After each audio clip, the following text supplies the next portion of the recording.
And I'm live. Hello. Hello, everyone. Welcome to the stream. As you can see, I've kind of trying something a little different. Pre-scheduling and, starting a whole hour late, so there is that. Can you hear me all right? Everything working fine? We're doing slightly different setup today, so it's making sure that everything's okay.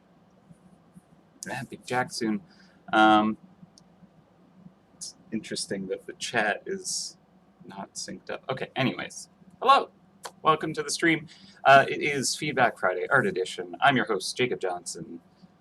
We're doing art again today.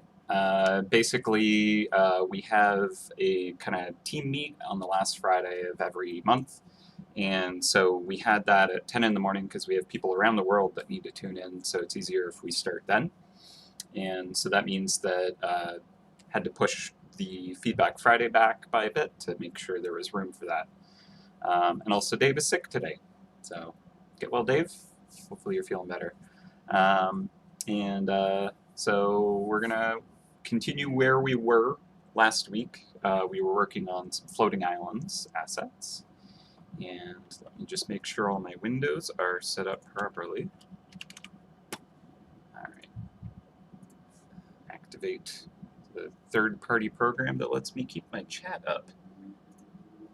Set top and make opacity pretty good. Yeah, we got to do the Law Island.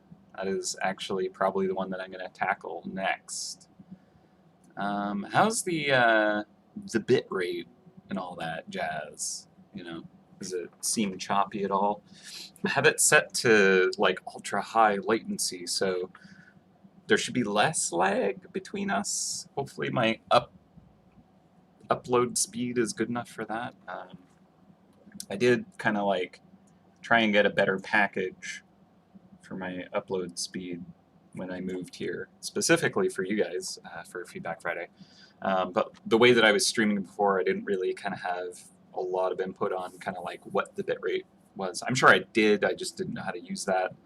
But because we're pre-scheduling the streams, now it kind of, you get to configure that through YouTube at least, I guess.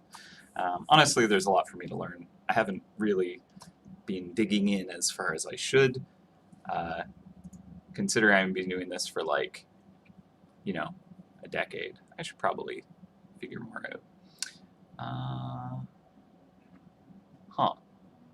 Error, please use a keyframe frequency for 4 seconds or less. Does that mean that my frames are like that low? I hope not. Let's see. Pretty smooth indeed. Oh, okay. Oh, we should do that test where it's like, when I say Gouda, which is Gouda, type it in the chat right now. Gouda, Gouda, Gouda, Gouda. I want to see how long it takes for it to come through in the chat. And I guess you can see it when I switch windows, which is, here we go. So as you can see from this, hey, there it is, Gouda.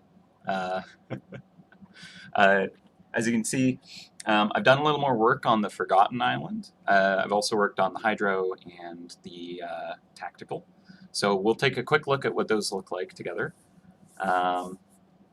Yeah, that's pretty fast. Now, generally, when I stream for a long time, it does kind of get further and further away, the actual kind of latency between the stream and the chat, but we'll see how this goes. Hopefully better than it usually is. So that's exciting. Plus, being able to like schedule it ahead of time, people can kind of like set reminders, probably get a better audience. So that's exciting. And it might actually make me start on time more effectively, because I actually need to like begin streaming before I go live with you guys. It's just how that works now. Thank you very much. Yeah, I've been spending a little more time than I probably need to on these islands. There are a lot, and time is a thing that we have to work with, and not that it actually makes sense these days, but it is kind of important to try and kind of reel in my need to get very, very detail oriented, because my goodness, oh, my computer little choppy today.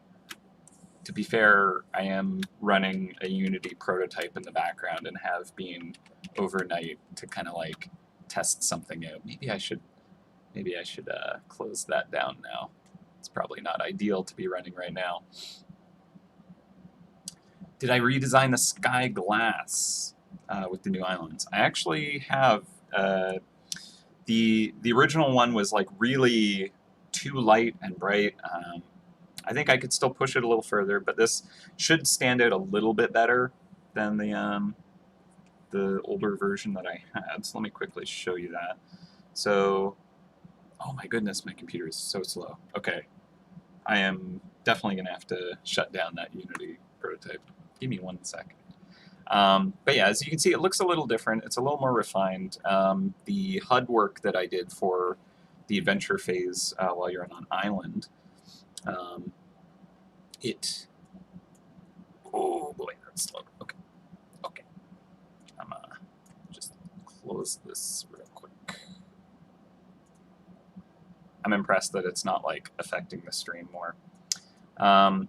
So the HUD work that I did on the island phase, I created some icons and stuff, and the sky glass was one of the assets that I created.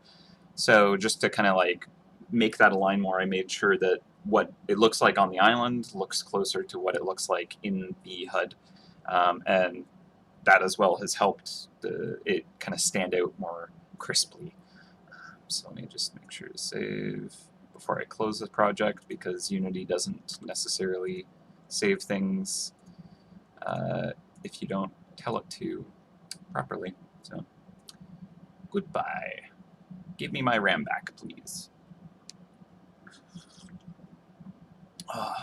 Yeah, so a lot of kind of like camera time for me today. I had kind of the morning meetup, and now I'm doing the stream, and then because it's the last Friday of the month, we also have kind of like a social team get-together where we play games as a company to kind of like make sure we have that kind of, you know, camaraderie going on. So I believe at 4 p.m. my time, which is 4 hours from now, that's when we're going to start those. So I will be keeping it a bit shorter today. We're basically going to stream up till probably like 3:30 or so. But that should be enough time to create at least one more island, I think. We could either continue what we were doing, where we're kind of building up the concepts and sketches and try and kind of like figure out where the rendering is going to come from, or we can try and kind of render out what we have. And basically what I've done, I'll just show you where we're at with the other ones. Obviously, like, there's definitely things like the treasure chest here needs to be redrawn.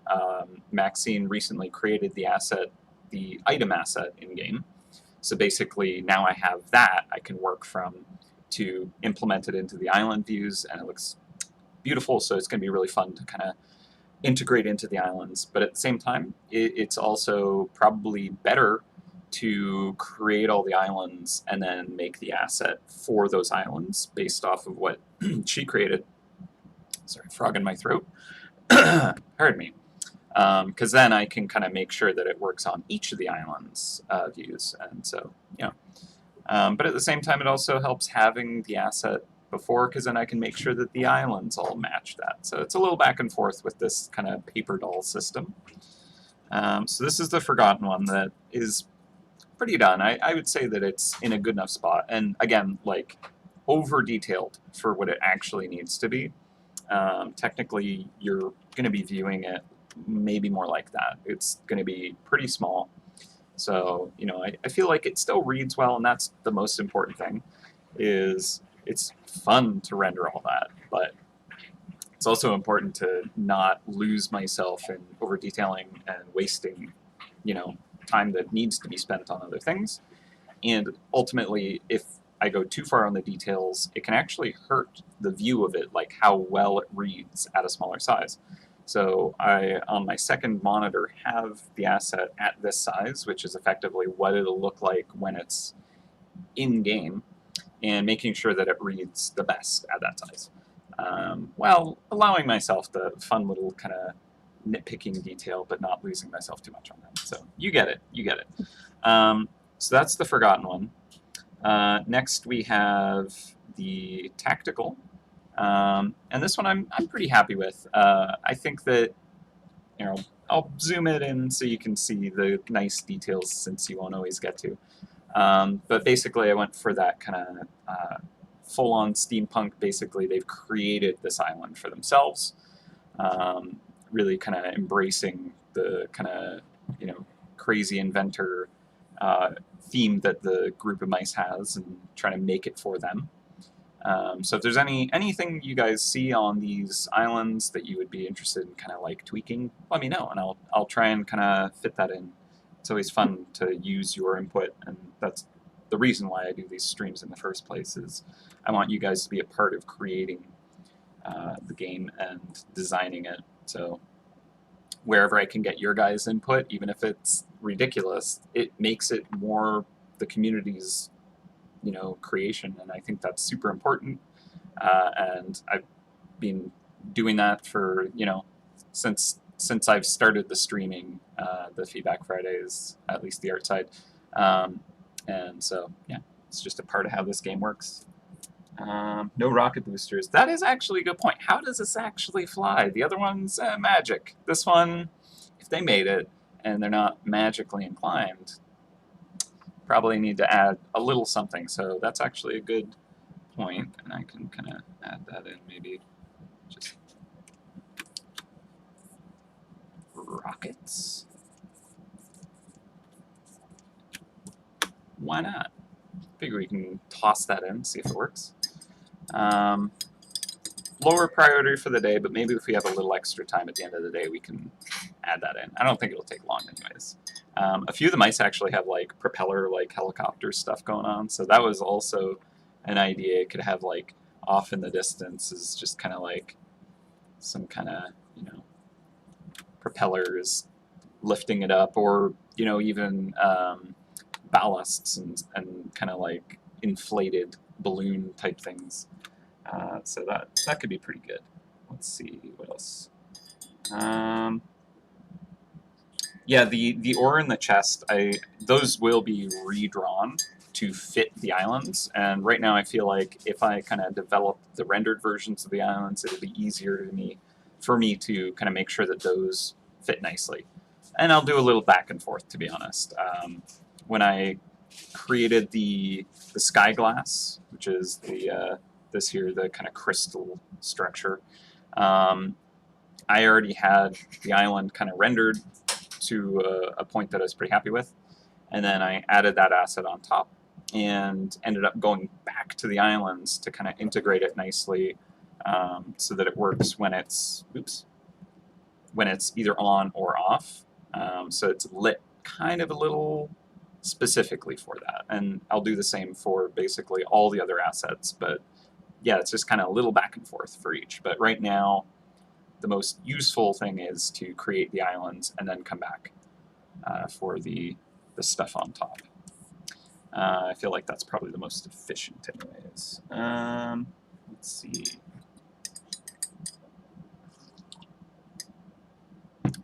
Yeah, the chest doesn't sit perfectly, but those, like, that's going to be completely redrawn. It looks totally different based on the actual asset that we're using in-game.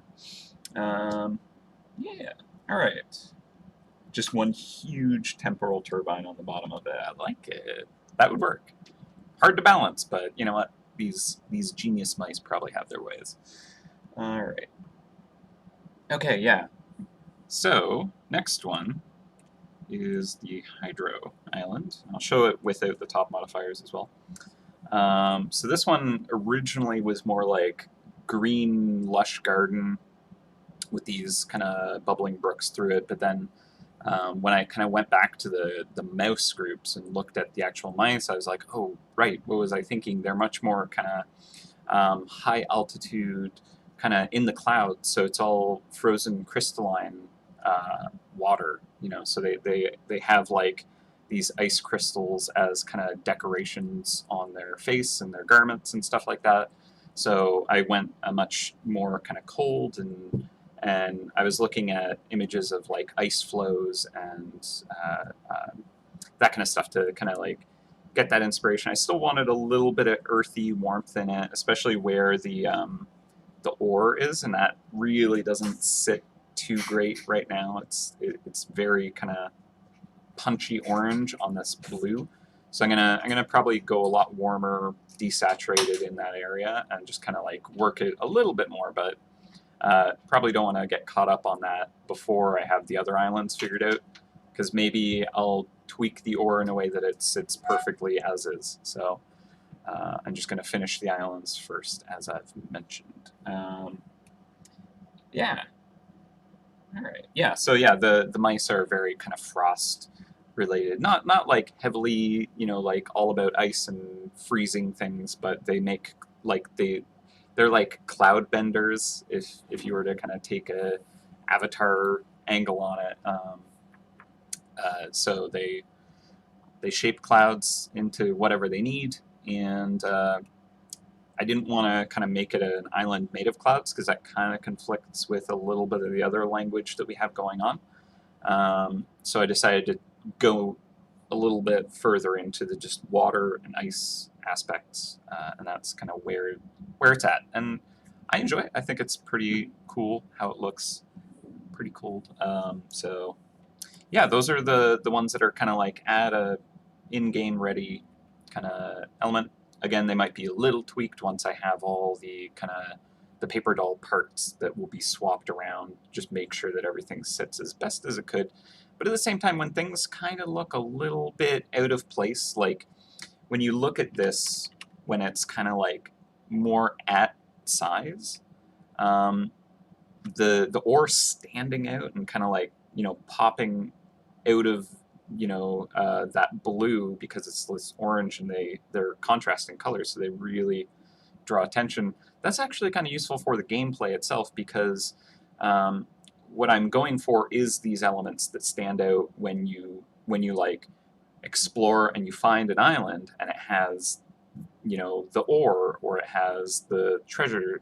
I want that to be noticed. I don't want it to blend in so much that all the islands just look the way they look and they don't look different depending on what's available on it. I do want those to stand out so that you can read it, but not to the point where it just looks awkward on it. So there's a difficult balance, but we'll get it.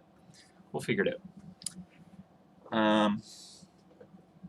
Yeah, and yeah, like that's another thing is we're still kind of developing the concepts of the four warden mice, which are kind of the mini bosses that you can find on these islands specifically. There's kind of two tiers of islands. There's the main kind of like run through it multiple times and kind of build up your progress islands, which is kind of the ones we're rendering right now. And then there's going to be boss versions of those.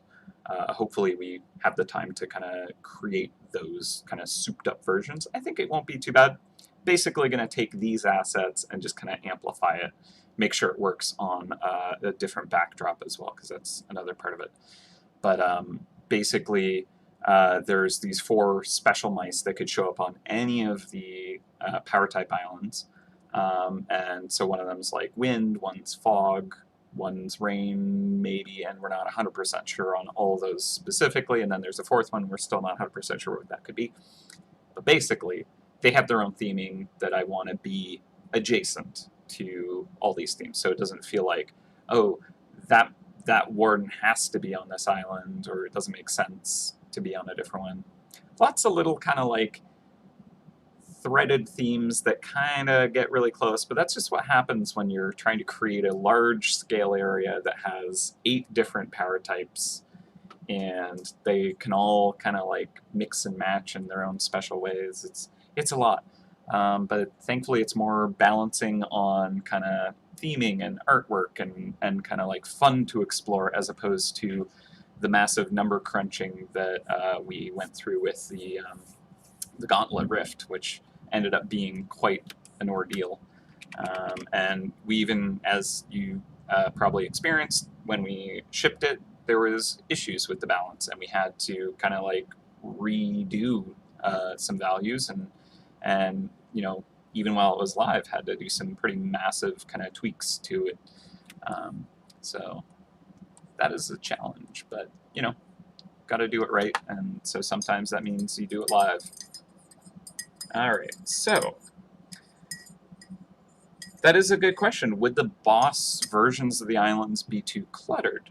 And that's a challenge to balance, right? I think that what I would end up doing for, let's say, an island like this, where it's actually a bunch of little ones kind of mashed together, I would probably try and kind of make a big version of this, like where it's like all of them smushed into one big one, but it reads as a whole kind of shape, and then there could be smaller ones kind of sticking off the sides of it, and just fill the space a little bit more without obscuring, because I still need to show like the pirate ship here, and the this cloud behind is actually one of the modifiers that can show up, and that needs to be tweaked a little anyways. But basically, it's yet another challenge, is taking these designs, scaling them up so they feel more epic and awesome, while not taking too much time and not being too noisy.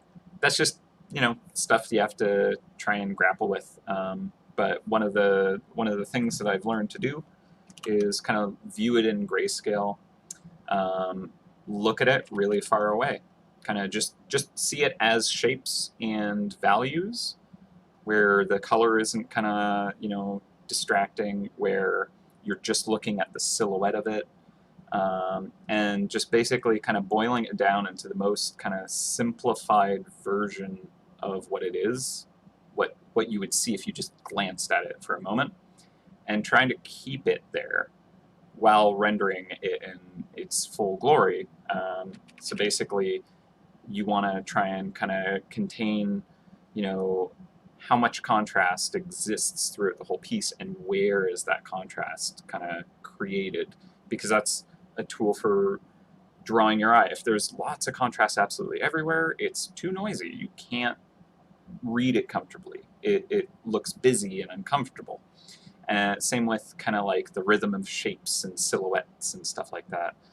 You can use silhouette to kind of create, invoke a feeling in a design, and basically you need to kind of try and create that. So, for example, the Hydra one has these jagged, sharp edges, kind of thinner, squished stuff, and that kind of like gives it a youthful, energetic vibe to it. A little bit hostile, perhaps.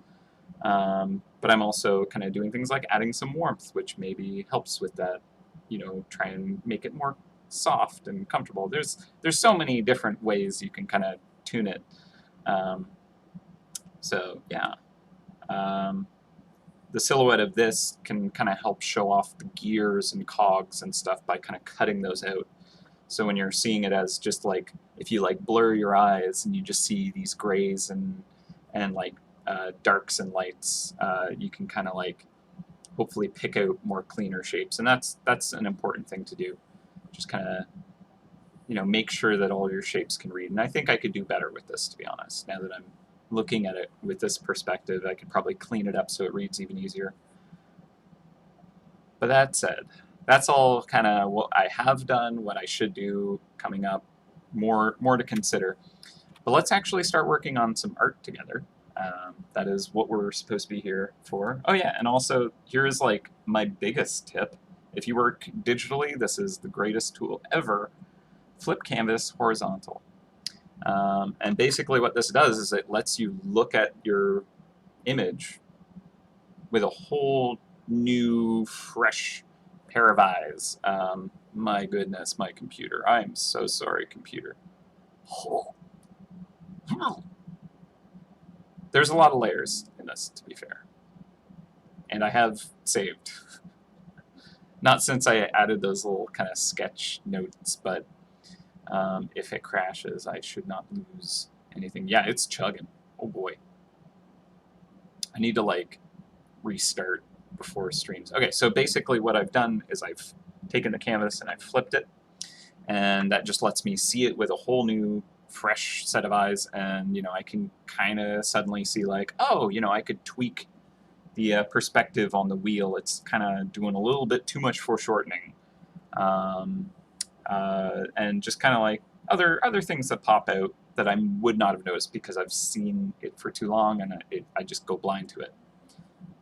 So, you know, I would tweak that. Again, it's like not actually super important, so I don't need to lose too much time doing that. Then the hydro, that's actually nothing standing out right now as like not working. Maybe I'd kind of like bring the edge of the water back there because it feels like it should just be spilling over completely. Doesn't feel like it's contained by anything there. And then forgotten.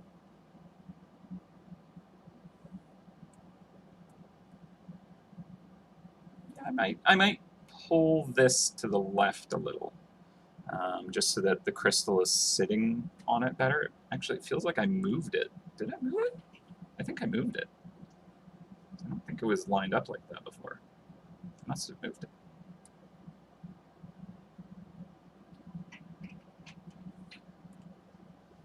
Yeah, I think I moved it because that looks more how I had it designed.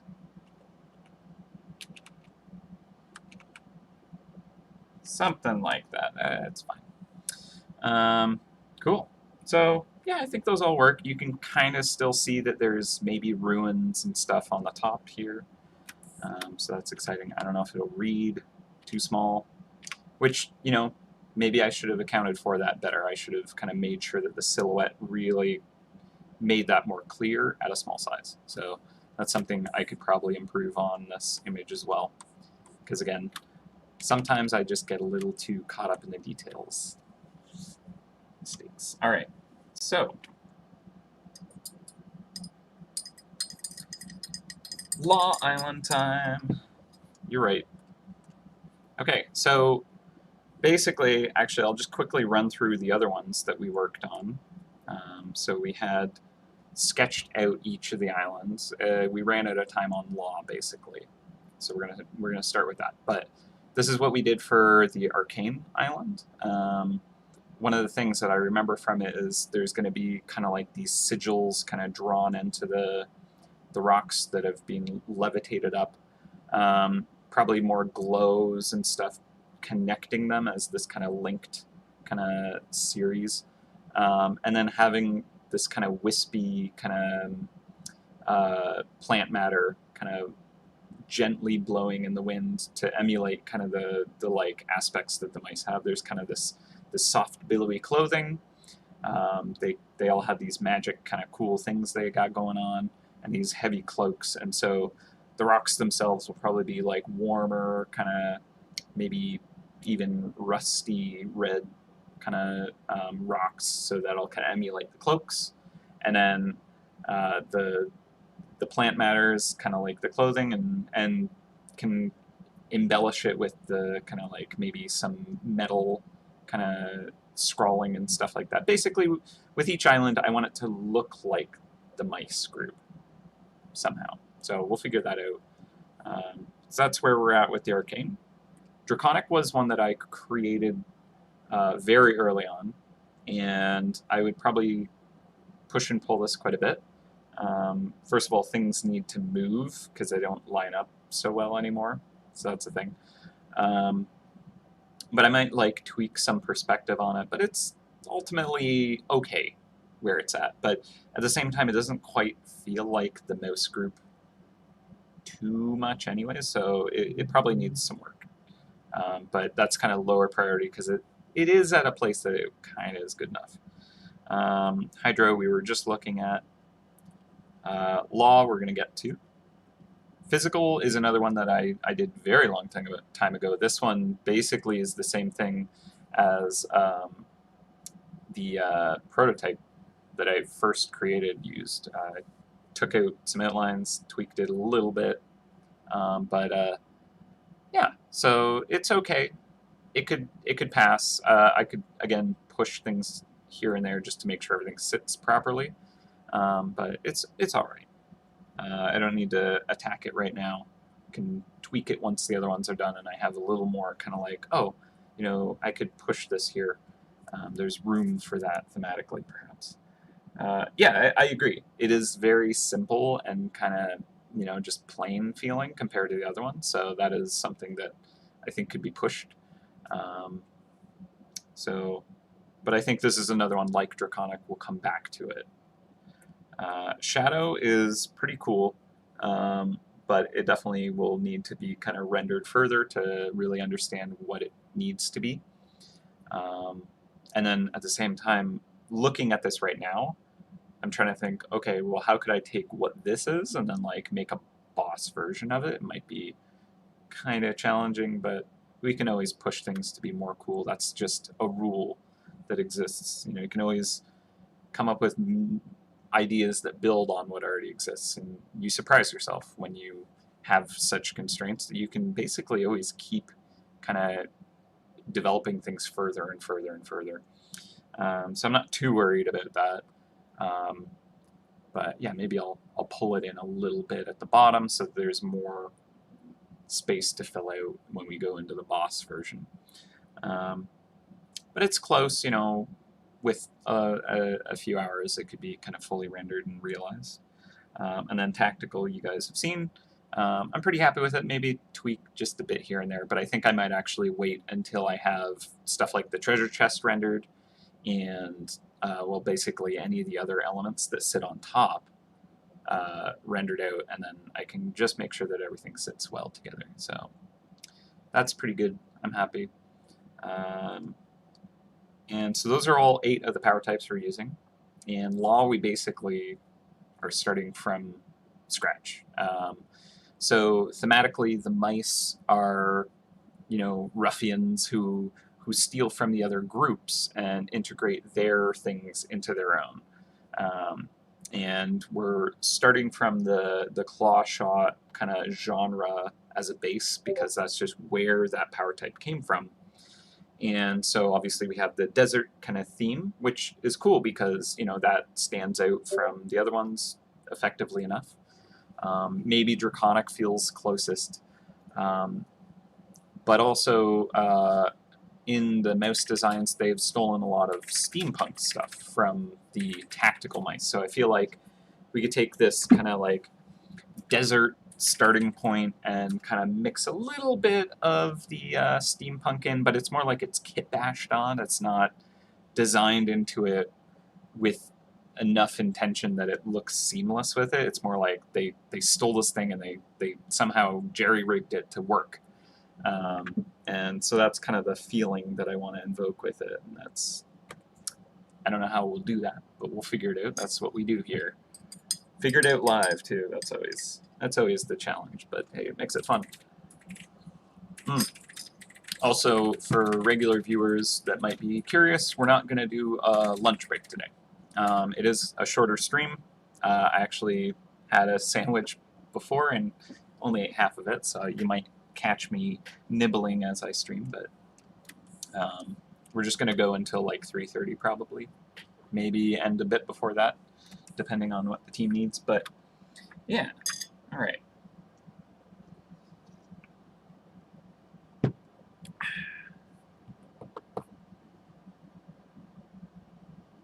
me just make sure I've caught up on the chat. Talking about operating systems, I guess. It's probably a while ago too. I'm very bad at keeping up to chat. So. All right. Yeah, no, we've talked about this before, wondering where the law mice will go, because obviously we started in this kind of like wild, wild west vibe, and so, you know, we don't want to limit it to just that aspect of it. But yeah, like there's definitely been suggestions for like superheroes and supervillains kind of genre, and that's pretty fun. We haven't really even gone down that route so much in the game, so you know, a whole area built on that kind of feeling could be really fun. I know I'd enjoy that. So that's something to explore in the future for sure. All right. Arcane-powered train from Steampunk Island. Ooh, that could be fun. Not enough people were playing the train content, so these island mice like stole one of the trains and retrofitted it. All right. So let's actually start. So we have small island that was used in the prototype, and just hide the sketch there. Large island that was used in the prototype. And these are like, I'll use them for just kind of like color reference, I think. I don't think that we'll really... Actually, I'll just steal this small one. I don't think we'll really kind of use that design specifically. So let's actually just start with some shapes. We're just going to really loosely scribble out. So one of the things we know about how I've designed the paper doll system is we need to make sure that it does not go in front of the pirates, because those are on a layer behind everything. There needs to be basically platforms for these three elements. And then this ore needs to kind of like be growing on something there. Now I like the kind of like sand dunes quality, like that feels pretty good.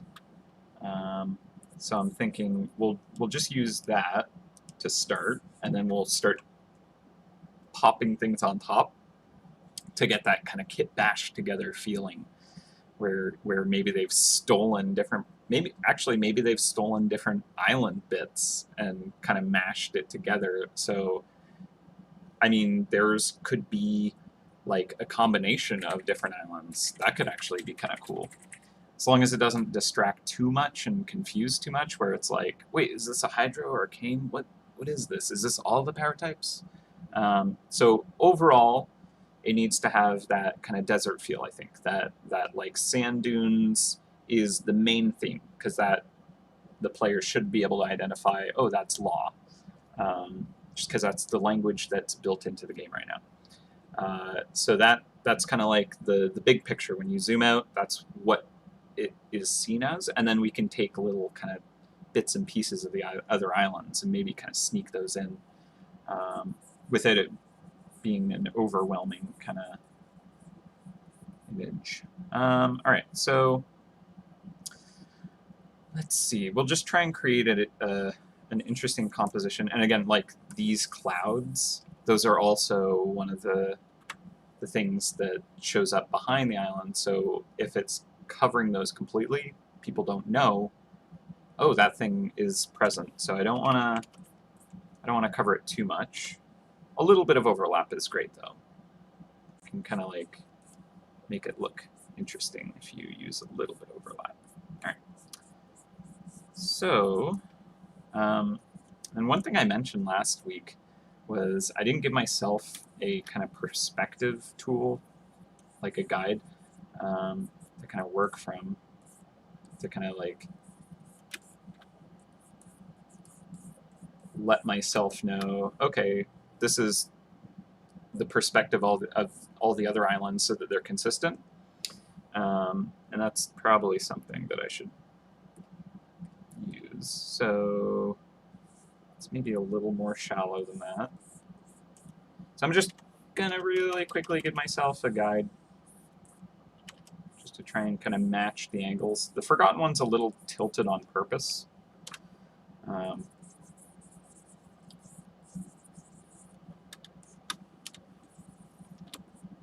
Oops, didn't mean to hit that. All right. Yeah, so this one's kind of dipping forward, almost like it's losing control, and that was intentional. Draconic is actually kind of shallow, right? I mentioned that I might need to tweak the perspective on that, kind of dip it down so we're looking, we're higher up than it and looking down at it a bit. Arcane, it's a little hard to figure out what's going on because it's unrendered, etc. And then, oops. Physical, it's in a good spot. I think that perspective works, but just needs to look cooler and more interesting. Shadow, again, we'll figure it out. The tactical one, this one is kind of like really showing the perspective pretty clearly because it has lots of kind of flat surfaces. specific ellipses that it's kind of using. So I feel like that's matched close enough. Like, it doesn't need to be perfect. Each of these islands is going to be viewed individually and independent of each other, so they don't need to like necessarily look exactly perfectly aligned with each other. As long as these ingredients on top sit nicely, then it should be fine. Even if they're tilted slightly differently from each other, it's okay. So yeah, I think that this little guide here that I finally made on the last island, yeah, it's good enough to indicate what the angles are. So, all right, so we have I need to create the piece of land that the sky ore is attached to. And I kind of like the idea of these sand dunes, kind of almost like having the sand just kind of spill off of them. So it could be like there's rocky ground down here, or maybe it's sandstone. So there's that, and then the sand is just kind of this dune sitting on top that maybe is just a little bit windswept. So it's also fun to kind of like create the kind of like waves. I don't know what they're. I guess it's just dunes have it, but like depending on the way the wind blows, it kind of like shears off part of the surface, and then the other part's protected from the wind, and so it kind of like creates these edges and the dunes peaks and stuff like that, and there's just this kind of trail that it can kind of create. So that can look cool. So I'm implying that the wind is coming from this angle, I guess. Probably that's how that works. So I kind of like the idea of maybe some sand kind of spilling off the edge. Don't need a lot of it, because I mean, these are supposedly floating up here for a very long time, and I don't think replenishing sand is too easy. It's not sand rain, sandstorms maybe. But who knows in this universe? MouseHunt has a lot of strange phenomena that end up happening, so maybe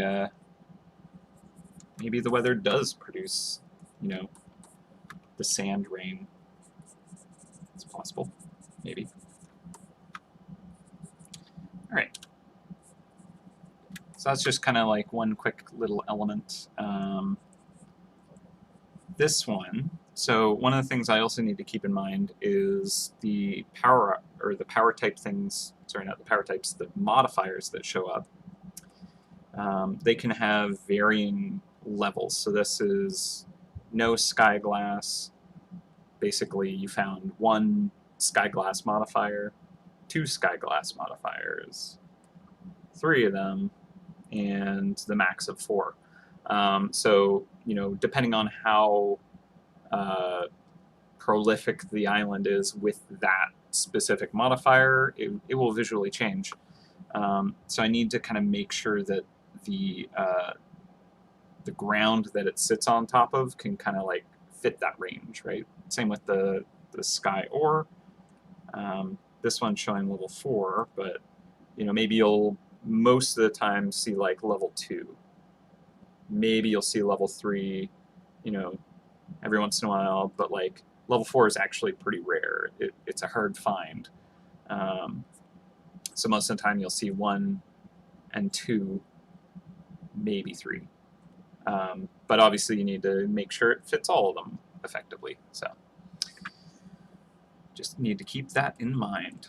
All right, so I kind of like the shape language that I have on the original design, where it's this soft wind-swept kind of dunes that are formed, but then the underside is these kind of like more jagged, harder, sharper, kind of cracked off from the ground.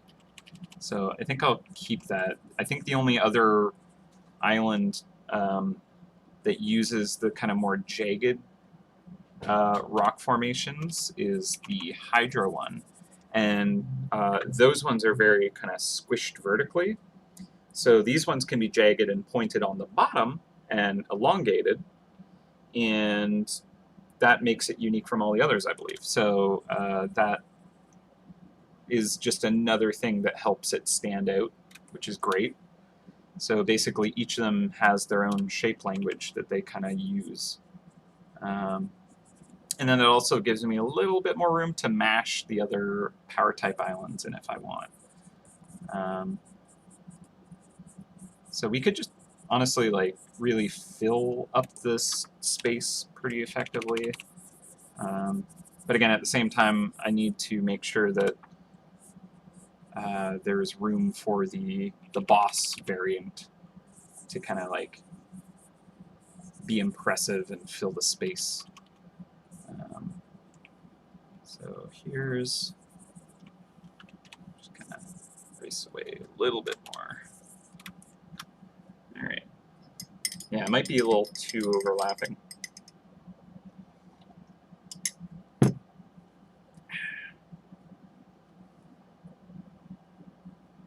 Yeah, Sandstorm is just when one of these islands floats over top of wherever you are. Can strike anywhere. Except maybe the rifts. Probably safe there, but not safe at the same time from other things. Okay, so I think for the sake of trying to like make there be a little more room for kind of like imposing presence, maybe I'll break these into kind of like a little bit smaller bits, and then for the boss one, it's more like just a mega island. So that could work. So if I make this one a bit kind of smaller, and so it kind of ends before this little tooth down there, I guess, that might work. So this one's kind of floating on its own over here, maybe. Just gonna blend that. All right, and then maybe I'll give it just a little bit of a dune to work with. But the difficulty is there's a treasure chest that sits on that island there, right? And so if I kind of imply dunes, then that just the physical nature of how sand piles up, it kind of like, you know, creates this wide dome. And so it requires a lot of width, even for, you know, a not too significantly high thing. It kind of spreads out.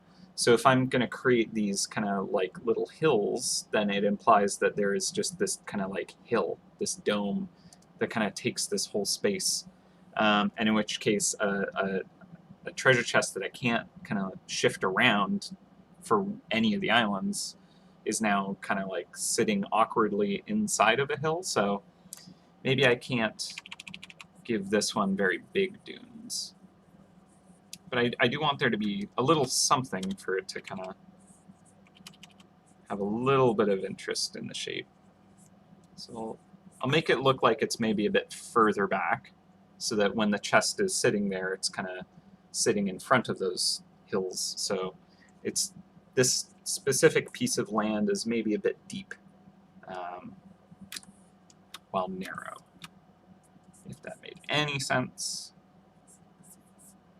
So maybe I'll kind of create a bigger mound here. And I don't know. It's kind of a little too perfectly balanced with the pirates there, so I'm going to shift this over to the right a little bit. I'm going to lower this even more. Because if I have a dune from behind, that kind of creates that interesting shape where I don't need to necessarily do that on this little island here. So I'll actually make that just this little tiny, there's just a little bit of kind of sand pile up, and maybe we'll put a cute cactus or something here.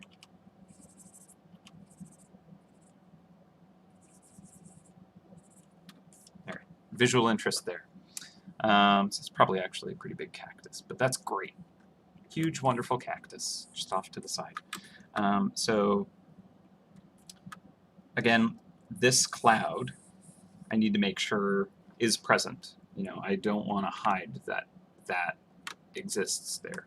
So what I think I'll do is I'll make a dune kind of come up here.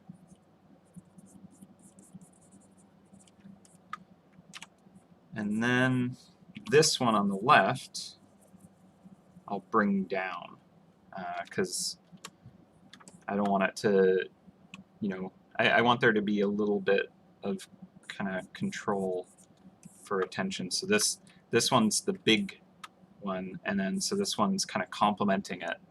So I want it to be maybe a third of the size. You know, rule of thirds is pretty safe to work with when designing stuff. You kind of want to have a big thing, and then maybe a few small things that are maybe a third the size, and that can kind of like make it look good. Just mathematically, that's often a nice way to balance things. And then also, if you kind of look compositionally, we have kind of like some heavy weight here. There's a lot of emphasis kind of pushing in this direction. There's stuff kind of coming up against the edge of this oculus. And then, so on the same kind of front, same thing here. It's kind of heavy down at the bottom on that side. So these two kind of like balance each other out. They're pulling in either direction in a way. I don't know if that makes any sense, but that's just kind of a thing. So I'm going to pull that in just a little bit. I think it's maybe getting a little too close to the edge there. So pull that in so it's not kind of like butting right up against the edge there. And then again, we need to check to see, okay, how do these elements on top fit? Not bad. It's a little bit like right on the edge for the ore. So I'm actually going to tweak that. So one of the things you want to avoid is tangents where like one shape lines up absolutely perfectly with another, and it's unintended. It actually makes things look awkward. See how this shape flows directly into the bottom of a different island? Like, that confuses the brain. You're like, wait, where does it start? Where does it end? You need to purposely break that up, and as well, the edge of the ore lines up too perfectly with that. So those elements make it uncomfortable to look at because your brain is like, I don't know how to process this, and that's stuff that you need to try and figure out. So I'm just going to pull that in just a bit. I still want to keep that kind of like sharper shape to the bottom of the rock there. I'm just trying to figure out what is the actual silhouette that this ore sits nicely on.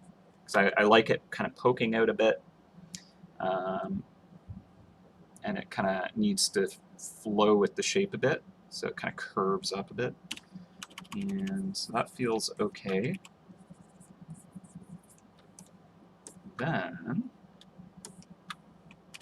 I'm going to move this out to the left so that it doesn't kind of line up exactly how it did before. So now there's purposeful overlap.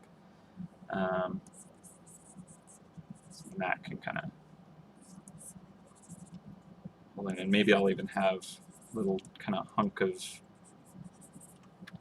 rock just kind of hovering there to help that shape read. And another thing is the values. Those will also help you kind of like make sure things read where they need to. So pull that in a bit, and I'll have this line maybe kind of come down so that it kind of crosses paths with that dune. So originally I was like, oh, maybe I'll have it kind of curve up. But then again, uh-oh, that's doing the exact same thing as the dune there, and they just confuse each other. So instead, I'll have it kind of intersect and cut across.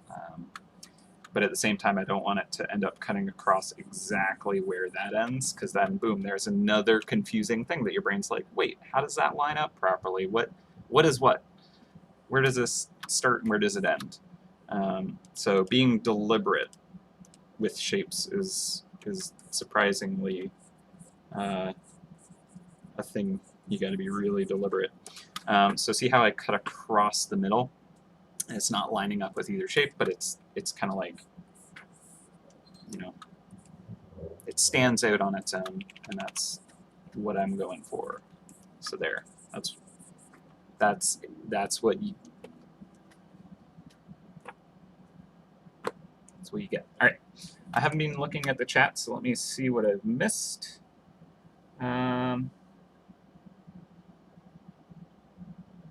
Yeah, so I am currently working with it flipped. It shouldn't matter for this phase.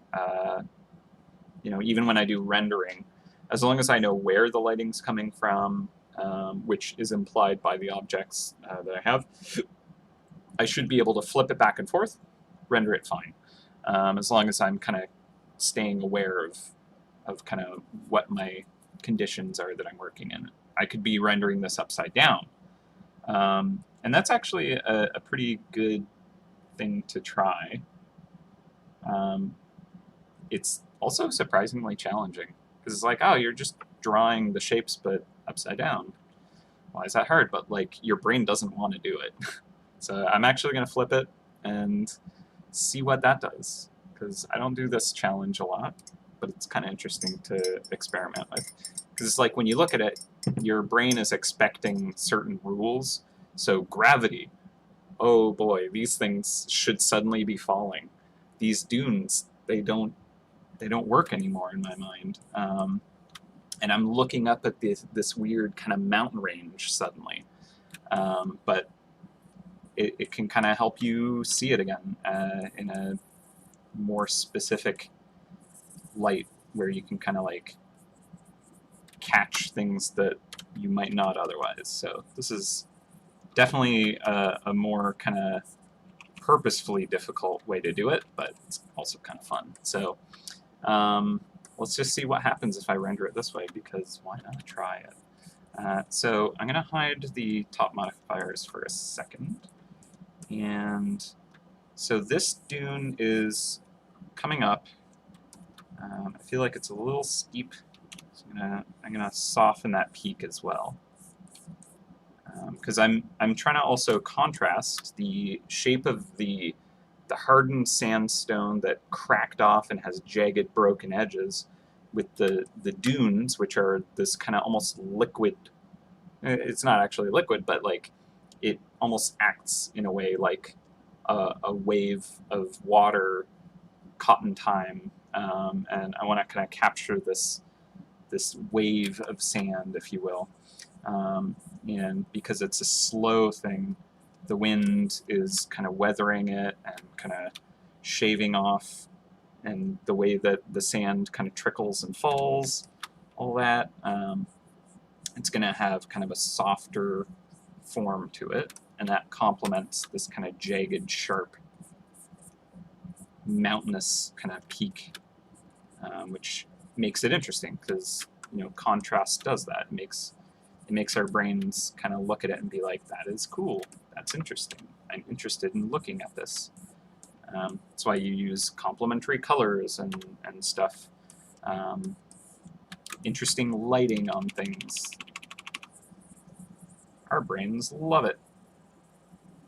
Alright, so it's kind of really stumpy little sand pile here. We could even put like some of the rock formation jutting out of the sand if we want. So, or maybe even a little bit of the sand sitting on the edge of a rock formation. So let's say that there was a little kind of shelf of rock that kind of came out here, although I'm getting a little close to that other shape, so maybe I'll do it on the inside here. But imagine there's just kind of this little shelf of rock coming out here. I'll lighten that up so it's maybe a little easier to read. And then now we can have the sand kind of piled up on top. Maybe another little one there. Although, again, this is where the ore comes in, so I don't want to interfere, but thankfully it lines up. It actually kind of works for this vein here, the ore vein, so it kind of works because it flattens that surface, which is what it kind of needs. All right. I wonder if anyone's feeling sick from viewing this upside down, so I'll just fix it.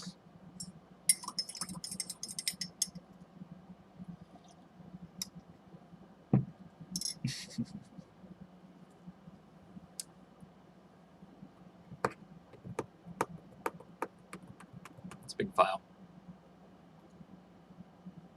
Once it's done flipping, I'm going to save it. Okay, feels comfortable again. It was kind of uncomfortable upside down. And boom, there's something that I just noticed now, is this formation kind of lines right up into the sky glass, which I don't like. Feels awkward. So I'll tweak that. Give it a save though. So how to do that? All right, so depending on what level it is, it might not be too bad. Like, boom, level 2, it's not as bad, but it does line perfectly up with the center of that. Yeah. Even the lowest level, it's not good. They both kind of hit each other perfectly. So I'm going to work with the biggest one to start. And we're going to shift this over. And maybe like just having kind of a floating hunk off to the side will help pull this shape over, even though it might not look perfect if I try and just kind of like take the bottom and just like slide it over while this stays perfectly where it is, and just kind of pulling it over. It might not work, but if I add this little shape, it kind of pulls the overall shape by doing that. So it's kind of the goal there. Or I could maybe put a little something in between them. So like if there's kind of another little island right here, maybe this interrupts that enough. Or is it just too noisy now? It might be too noisy, right? Maybe this is where the sand shelf comes in, actually. So let's try that really quick. Smush that down, and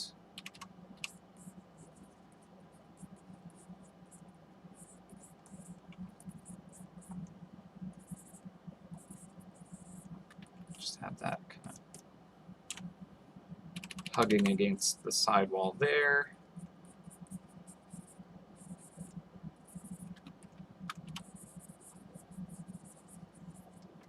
Looks like that might work, maybe. Like, I'm not as worried about the center points lining up exactly anymore, especially with it kind of poking off the side here now, right? So that alone, oops, scroll through the chat. That alone works. I think that broke that awkwardness enough. So I don't even know if I need the sand shelf anymore. But I think I'm going to keep it. I'm going to make that work because it's actually just kind of an interesting rendering element. Flatten that down a bit. Let's look at our perspective. Okay. Bring that forward a bit. All right, so let's hide the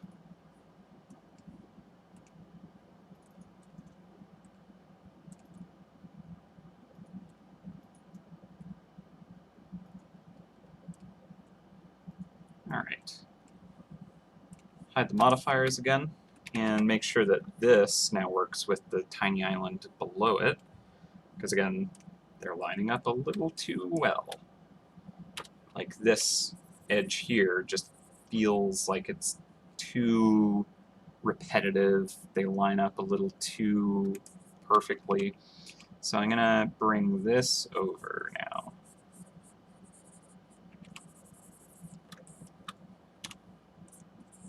Just kind of widen this base a bit.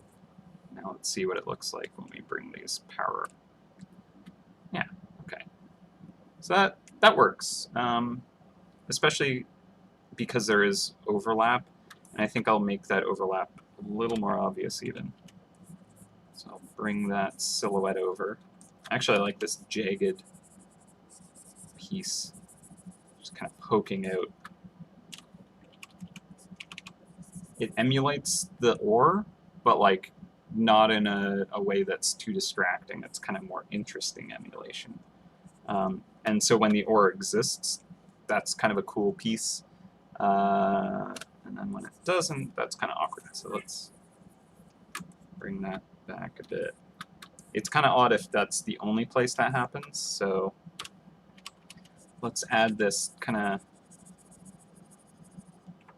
this shape language thing elsewhere. And then, so this silhouette is also expressing the character of the mice here. They're all ruffians. They're all kind of dastardly, you know, up to no good. So this kind of really jagged, hooked, angular, rough, pointy, sharp, dangerous. That just speaks to the kind of like, you know, don't go here. It's dangerous. They're gonna, you know, beat you up and take your cheese. So that is good. I'm gonna do similar over here. I'm gonna actually really kind of cut into the shape and just almost make like a beak. Again, just really kind of using those nasty angles that just really make it unwelcoming and uncomfortable. I think that actually now that I think about it, the Draconic kind of have a little bit of this feel to them. But I think for their island, ultimately I'm going to try and kind of give it a more refined shape language, because they're very regal kind of feeling in the designs, very ornate, whereas these ones are kind of, you know, just tough and mean and, you know, gonna take your lunch money. So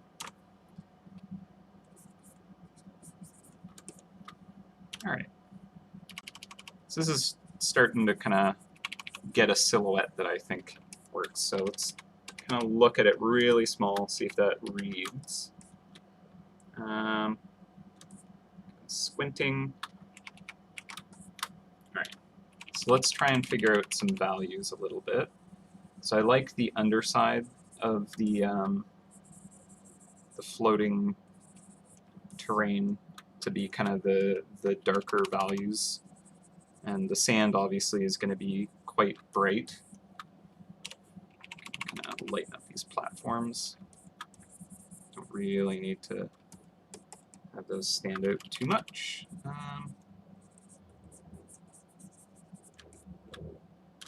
Just gonna tweak that shape a bit. Okay, zoom out again. So we have kind of this big shape here, contrasted by that brighter shape above. I'm actually going to hide the pirates and the cheese, because those won't always be visible either. The cactus is kind of really popping out here. It almost might help balance if it's on the other side, but I think I'll come back to that. I like the overall shape. There's this kind of like curve that's happening. So I'm actually going to reinforce that. So this is where you can kind of like use things that line up to your advantage. You don't want them like lining up perfectly and creating confusion, but when you like use that action line and kind of work with it and shape things based off that, that can actually kind of help with the character.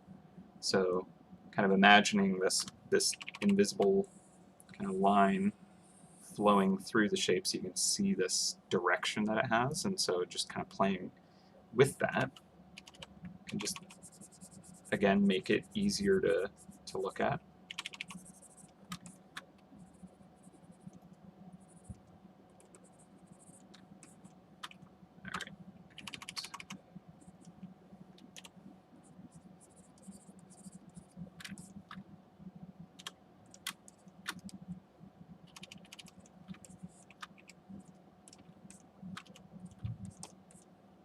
So yeah, that kind of contains it. There's a little bit more connected elements that kind of create that pattern. I don't know if it needs that much debris, but it also looks really shattered and broken and kind of like unstable, which there's another kind of characteristic that could make the mice or the island kind of like feel interesting and have an attitude, where like the Forgotten one is quiet and undisturbed. This one's kind of chaotic and dangerous. You know, maybe it looks like it's just falling apart under its own kind of mass or something like that. So that kind of like adds some interesting character to it, right?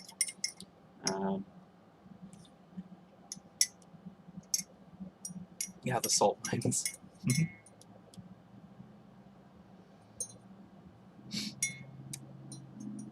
There was a simple promotional video for the introduction to the floating islands. It would really hype up the whole area.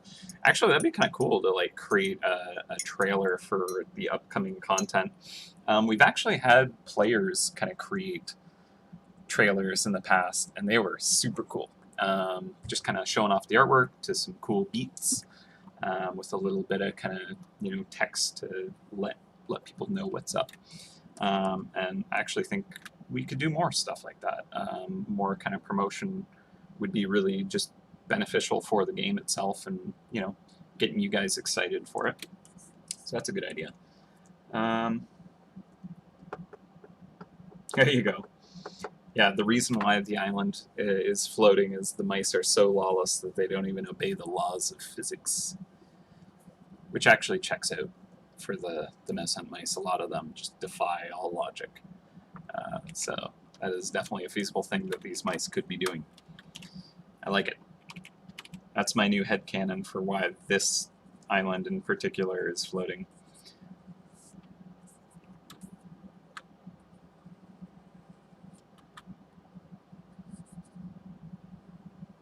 Okay. So this is lining up again. Oops. Just flatten that out. Doesn't need to have little dunes and peaks absolutely everywhere, especially if it has a cool cactus to kind of make it interesting. And then boom, here's another tangent. Lines up exactly with where that cactus is touching the ground.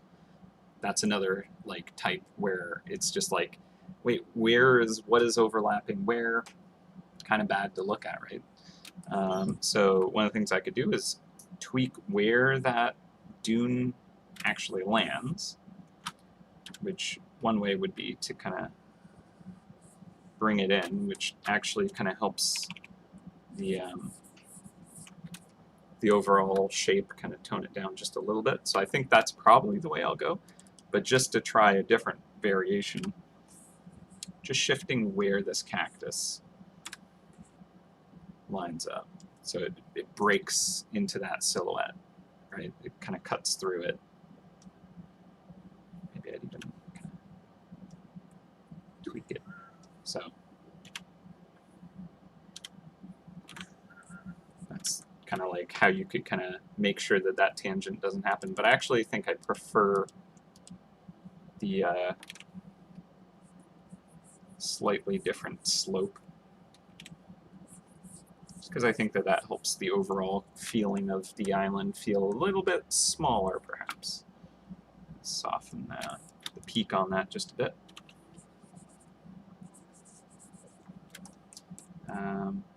So, okay, now that I've flipped it, the wind is kind of implied by this little island here, coming this way. So I'm going to have these kinds of dunes, the Sidewinder dunes. Is that kind of the term? I forget. Maybe that's a specific desert or something, but kind of giving the idea that the wind is kind of coming up and picking up little pebbles and flinging them off, and they're landing and kind of rolling down this side of it, right? And that's why it kind of has that slope and then soft kind of slope after that. So I'll kind of sharpen the edge of that just a bit. And then have it kind of spill over into kind of like a tumbling pile of sand.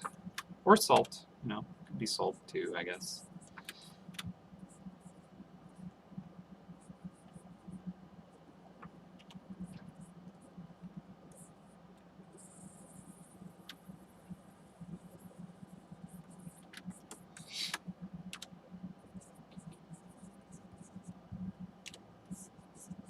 Yeah, it's kind of like convex and then concave on this side. I guess this isn't actually showing it that way though, so I'll tweak that. I mean, maybe I flipped it in my head. Where I was like, oh yeah, the other side, it's where the wind is coming from, but I'm just going to do it this side now. So hopefully this makes sense and is logical. That's how it's working in my head. Who knows if I'm right? Probably other people in the chat even. All right, he's a shipwreck in the middle. I like it.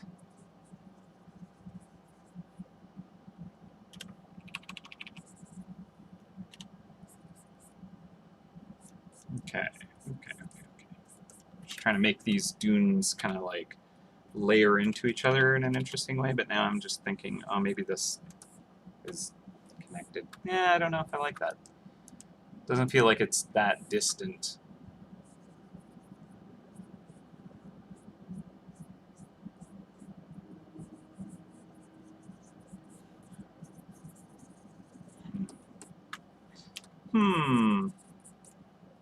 Not quite working there yet, but figured out.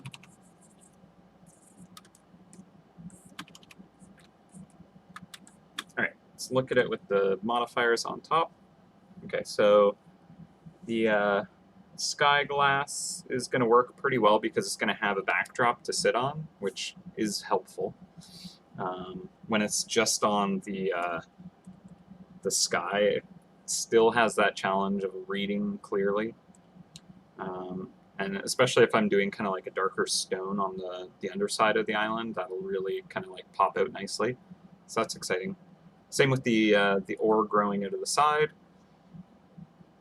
Those all work pretty well. And pirates and cheese cloud, I think, are fine.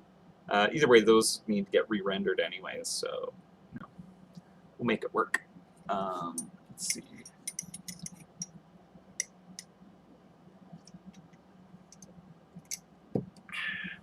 All right.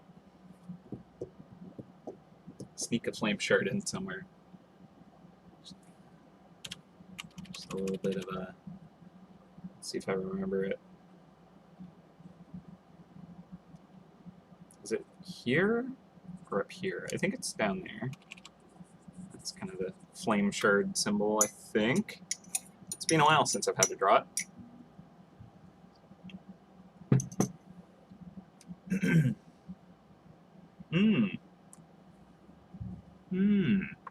That's neat. If it ain't too much distraction, maybe the islands could be lashed together with rope/wooden bridges. I like it. Now, with the caveat of it needing to read pretty small. That is a cool detail that could actually like feel pretty good for it. So I'm interested in trying to add that in. I don't know if it'll read well, but like now I'm visualizing like literally like ropes just tied around it, just desperately trying to hold it all together. And I could just sink into the sand there, but now there's these kind of ropes just, they literally lassoed these islands together. It's going to be challenging to make that work with the ore. Darn. Okay. I mean, it could just be like these wooden bridges that connect between each other, right? and that's very perilous.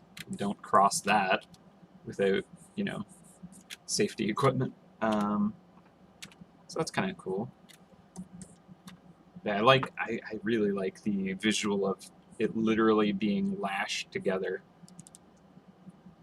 That's a fun concept. So you get a couple more ropes wrapped around it. Let's see if that kind of works. We'll have a nice kind of catenary curve coming off of the rope. Maybe there's just like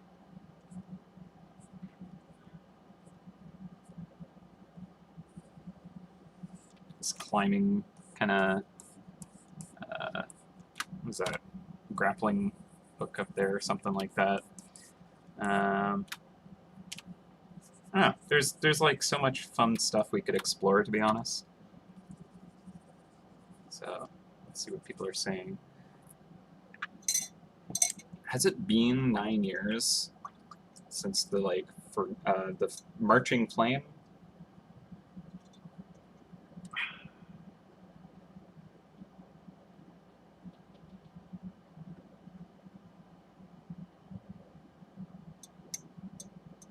Yeah, flame shards are just raining off the island. I agree. It doesn't actually thematically fit.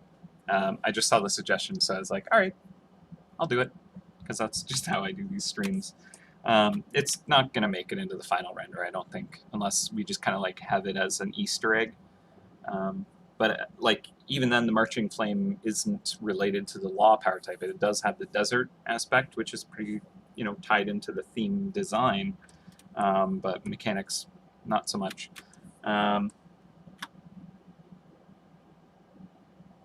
Yeah, exactly. There is actually lore in the flame shards.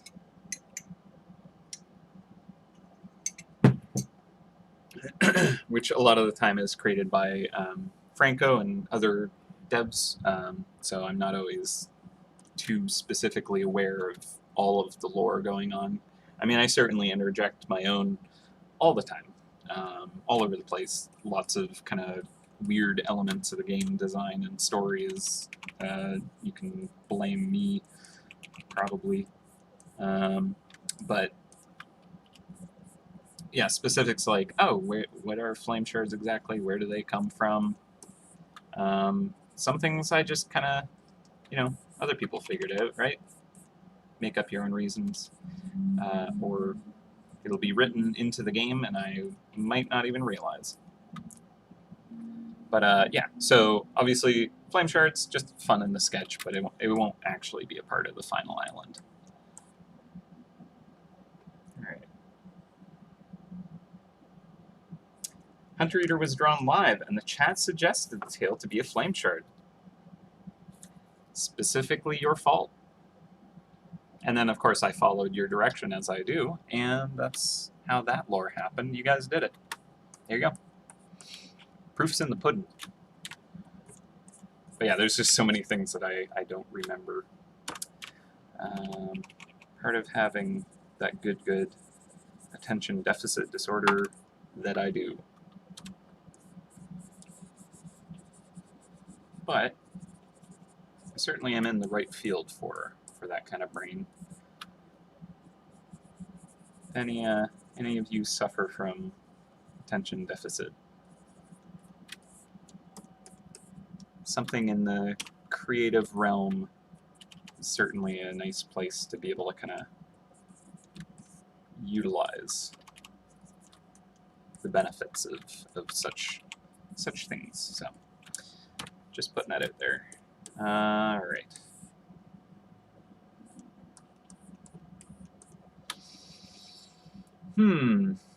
What else? I'm feeling pretty good with the overall kind of shape language. It stands out. Let's take a quick look at the other power types. So we have the kind of like soft, and then we're going to have the billowy stuff. It's not in here yet. Draconic, very kind of like flat. It has a lot of the same shape language and that kind of dry, deserty feel. But I honestly think I'm going to tweak the Draconic one a bit more. So, Forgotten is very soft and weathered and worn down, overgrowth, very different.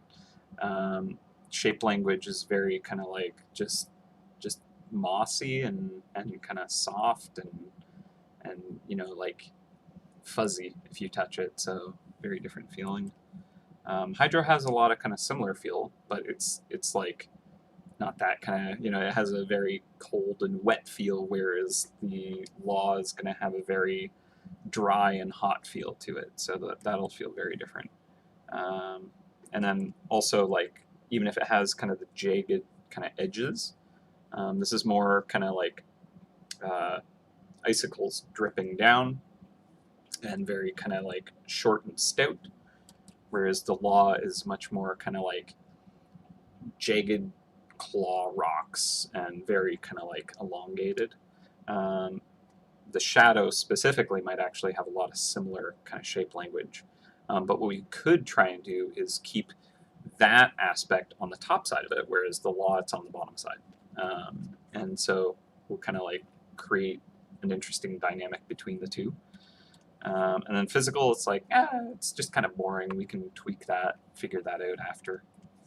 And then Tactical is its own thing, but we can steal elements from this to kind of integrate into the Law, because thematically that's just fun, and I think is kind of what would help represent the mice a bit as well.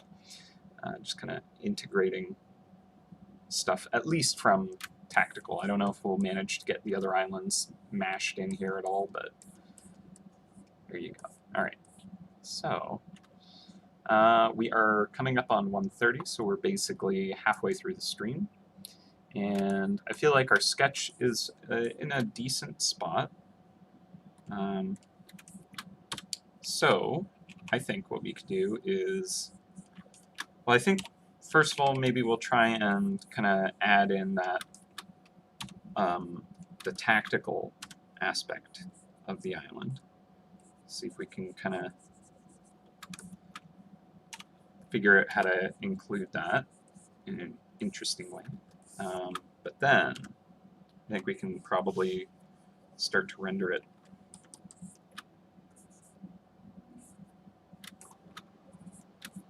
Just trying to see if I can kind of make the sand dune flow just to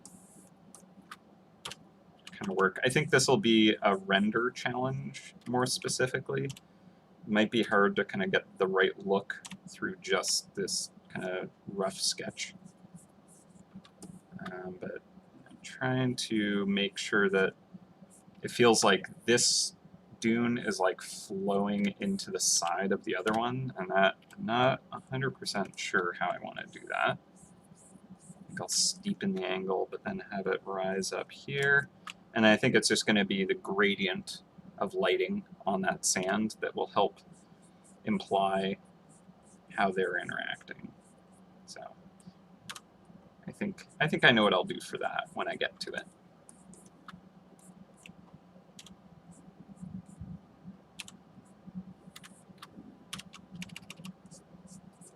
Cool. Okay. I think that might need to come in a bit. Let's see.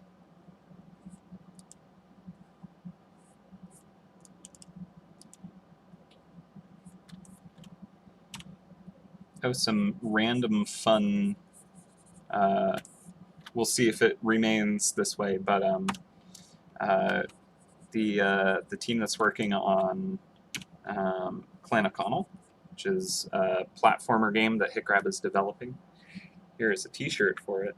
You can see that very well. But it's a platforming game that is, I believe the demo might still be on Steam right now. I talked about it last stream, but basically, I think I also mentioned that I was doing some voice recording for it, for like a boss sequence. It's not in the demo, but I got to hear a little bit of the edited audio, and it sounds pretty rad. Made me sound pretty cool. So that's exciting. So that I might be one of the voices in the game, and so that's fun. Actually, I had so I have this like chin up workout bar thing. It's like a little kind of standalone thing that you can have in your apartment, and it's like for chin ups and other exercise stuff. And it's pretty tall. So what I did, my neighborhood's super noisy, has a lot of construction and all that kind of stuff. Maybe I mentioned this already. But basically I threw like a whole bunch of comforters over top of it and made this just like tent of blankets that I was able to kind of hide inside of so it could absorb some sound, and had like my microphone. It's a Blue Yeti here, which I don't use for the stream, although maybe I should.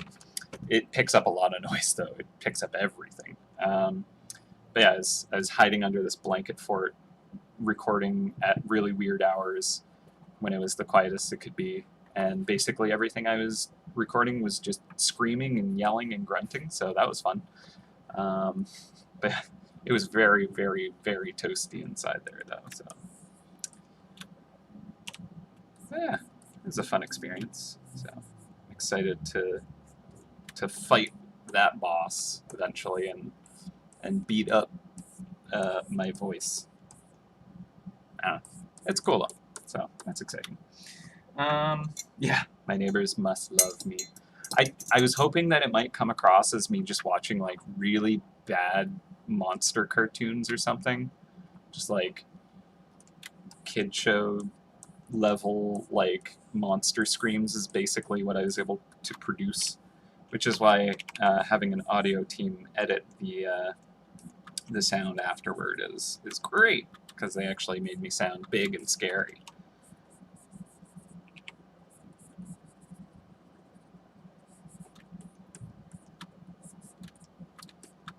Yeah, alright, so I'd say that sketch is in a pretty decent spot. Now, let's put a cute little flower on this.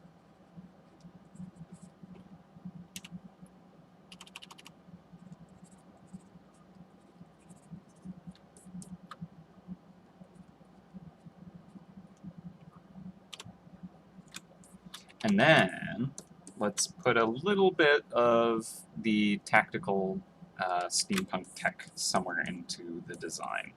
So where could we implement something, some pipes, some gears maybe, something to kind of just show that something's being kind of integrated into this system here, but like awkwardly. It's pretty busy. There's a lot going on. There's not a lot of kind of like rest, so that's a challenge, obviously. And as well, like we need to always keep in mind this is going to be very small. So the little detail that I'm adding right now is basically irrelevant. No one's going to be able to see that. Jacob. Zoom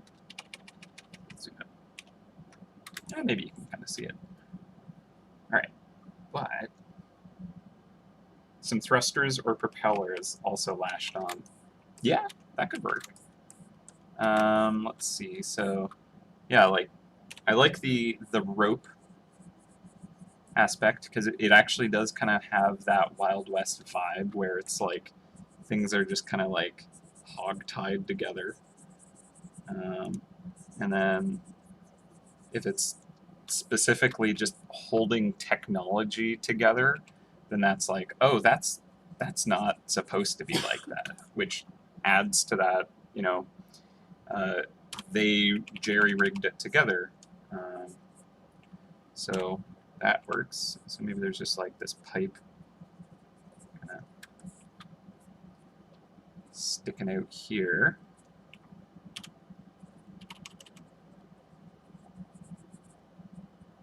And that's just kind of lashed on there. There could just be, like, the thing is there's a lot going on in that spot. And if anything, I need that to be like a rest area, because it's a big kind of open space, and that's important to be able to do. But maybe that's what this area up here can be. It's just a little more calm, relaxed. And maybe there's just like a little gear kind of poking out, just peeking out, like covered in sand for the most part. Just a hint, you know.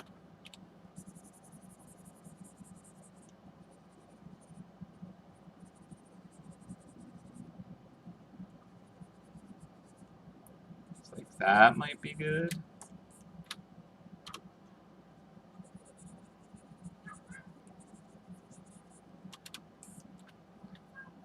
It's a little too directly in the center.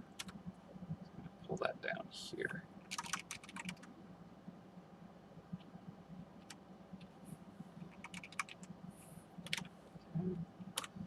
And smush that down. Okay. Actually going to rotate it just a bit as well, just so that it looks like it's interacting with the sand dune a bit better. The way the sand would be kind of piled up, I feel like that angle works just a slight bit nicer. Alright. And again, like, a lot of this can be kind of like properly resolved when we actually start the rendering process. I'll be able to kind of carve out like nice big areas of rest and kind of push and pull everything as it needs to be. I think I'll leave the kind of modifiers at like level 2 because I feel like those are going to be more common to see. All right, where are we at? I think we're doing pretty okay with that. I am going to obliterate that. I do feel like it needed just a little more calm right there. It could be a little overwhelming trying to like put that detail in that spot at least. Maybe we could have something down here instead. Instead of the debris, in fact, floating here, maybe that's maybe it's like broken technology, kind of stolen, just dangling off the edge, off the precipice. That kind of like creates that shape that I was trying to get before. What's that? That could be a thing there. So there's just kind of rope tied poorly, right? And then dangling here is now. What we were doing before is we were kind of creating this shape, this action line, right? So it kind of flows in that direction. So maybe there's just this kind of angled piece of machine. It's like a cog or something.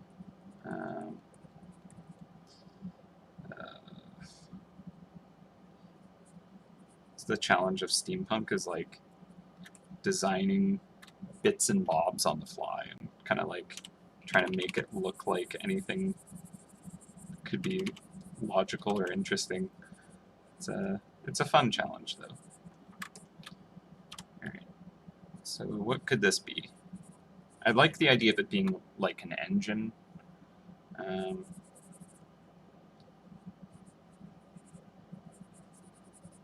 So maybe there's just kind of like some kind of block.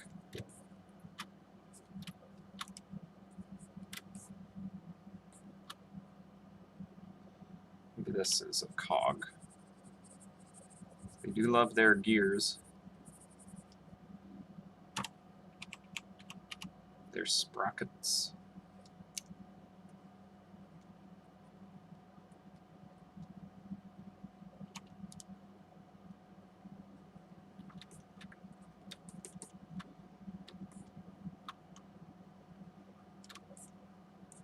At least it doesn't always need to make the most sense when you're trying to create steampunk stuff.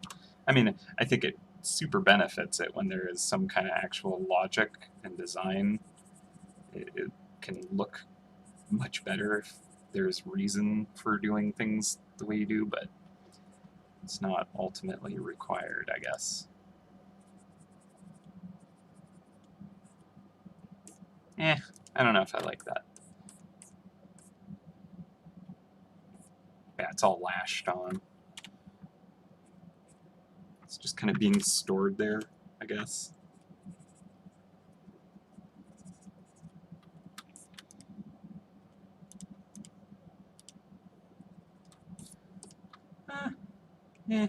Meh.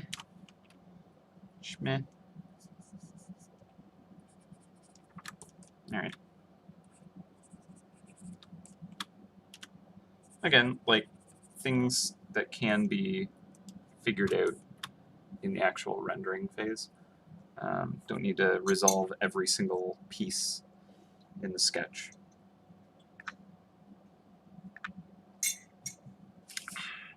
I mean, it's useful for the silhouette portion, which is where we're at, but yeah, not enough space to store loot on the island. Just hanging off the side. Easy. Makes it harder to steal back too.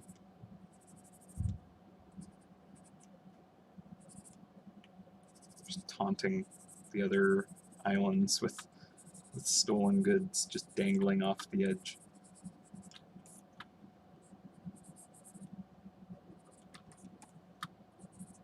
Okay, so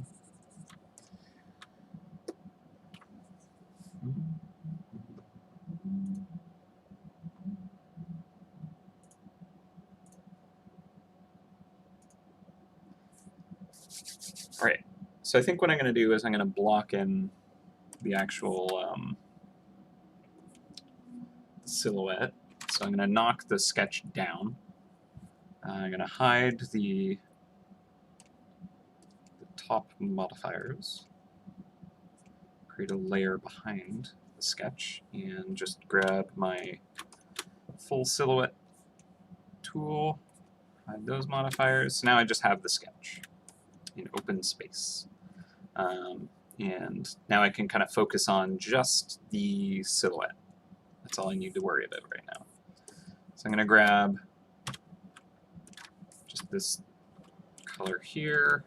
Doesn't actually technically matter what color I start with because I'm going to kind of paint on top of this and modify it. But it's good to start with, you know, close to where you want it to end up. But I can just kind of really quickly just block it all in and then carve it off later. So there we go. We filled in the shape. It's close enough to cover everything. And that's kind of the most important thing, is just filling it so that when I actually do the rendering technique that I do, it just makes it work. Alright, so now I'm going to come in with my eraser. I'm actually going to start with a smooth eraser, so this allows me to kind of create gentle sloping lines a little easier, because it assists making smoother lines. So I'll show you. I have smoothing set to 38%. See how kind of like gentle and swoopy that is? Here's me trying to do the same thing. It looks similar, but like there's, you know, kind of like more sharp angles that I didn't have as much control over. So just for the dunes, I'm going to use this softer sloped brush, eraser rather, and I'm actually going to have it cut in there because I want this to be nice and smooth, but then the other one is like cutting across with a more severe angle. So now I'll switch back to the brush and I'll use smooth on that.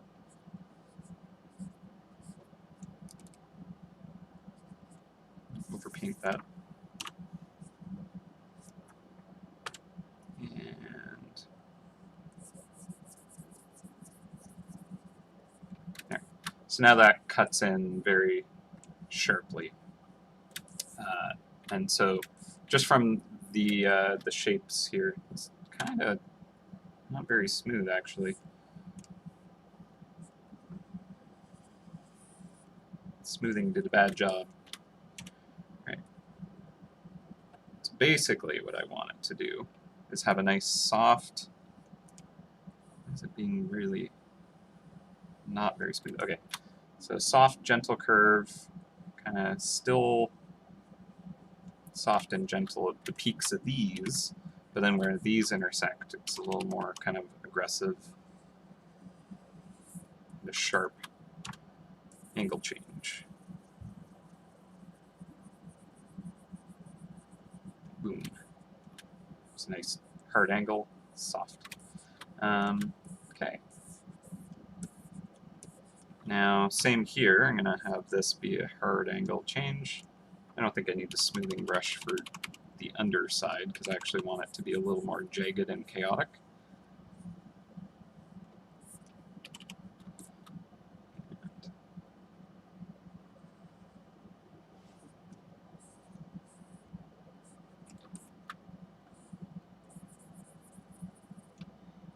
Won't worry about that dangling piece of tech right now. I'm just going to focus on the island.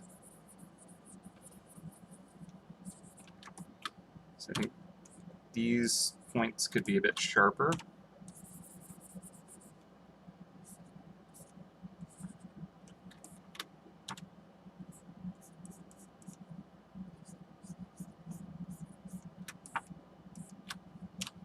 Alright.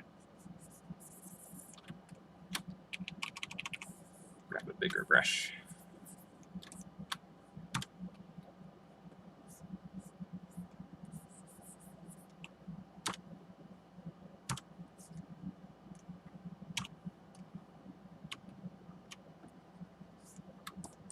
Yeah, I'm getting a lot of kind of concave kind of shapes, where it kind of dents in a bit, right? I kind of like that beak cut out there. It's very aggressive.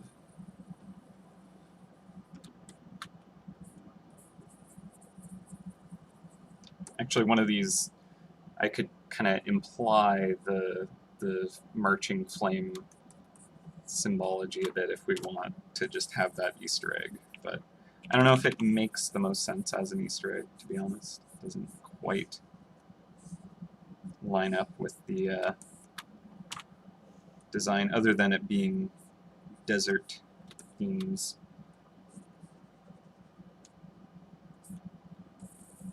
Okay. Cut away at that, and let's get that concave.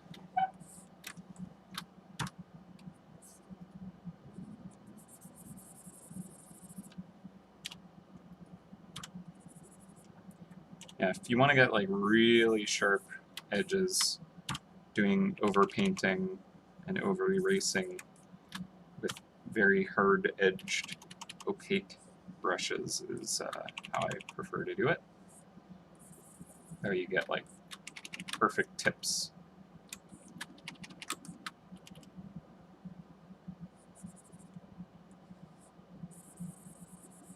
Let that shape flow into the other one. Alright, and a bit of over erase there. Then we'll come back and do the tertiary shapes as well. We can do that on another layer even if we want, but it should be fine on the base layer. Let's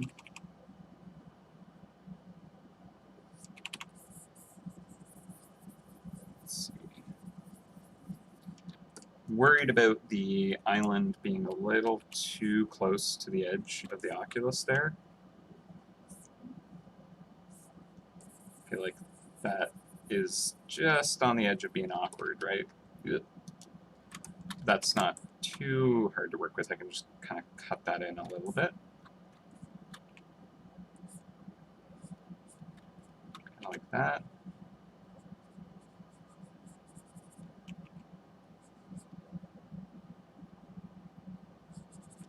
And if we turn off the sketch, can we kind of see what is happening with the shapes? How well does that present itself? Does it make sense? Can you understand what each of the shapes are?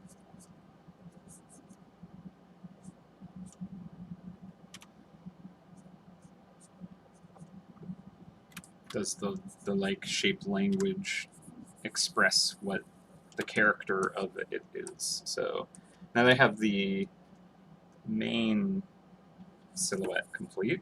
Let's take a look with no sketch. And so I think knowing what it is obviously is an element, but you can kind of see these, you know, mountainous dunes that are a bit softer, so you can kind of tell that they're a bit more weathered.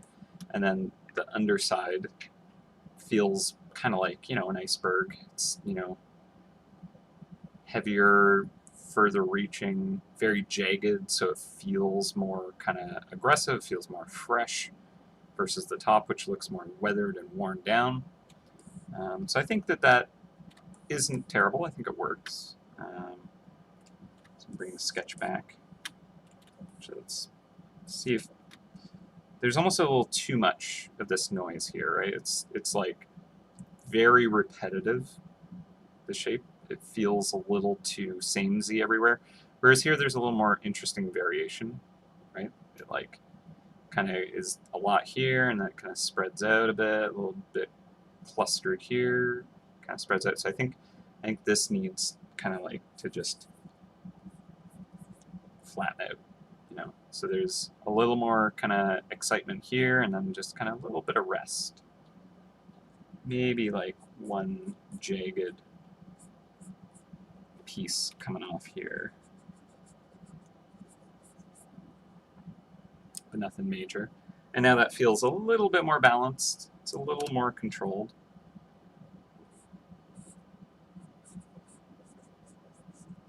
It's not being too crazy, too consistently. It's like that's rhythm. You know, you need to kind of like have enough variation that it is interesting. If it's all the same amount of chaos, then it doesn't look chaotic.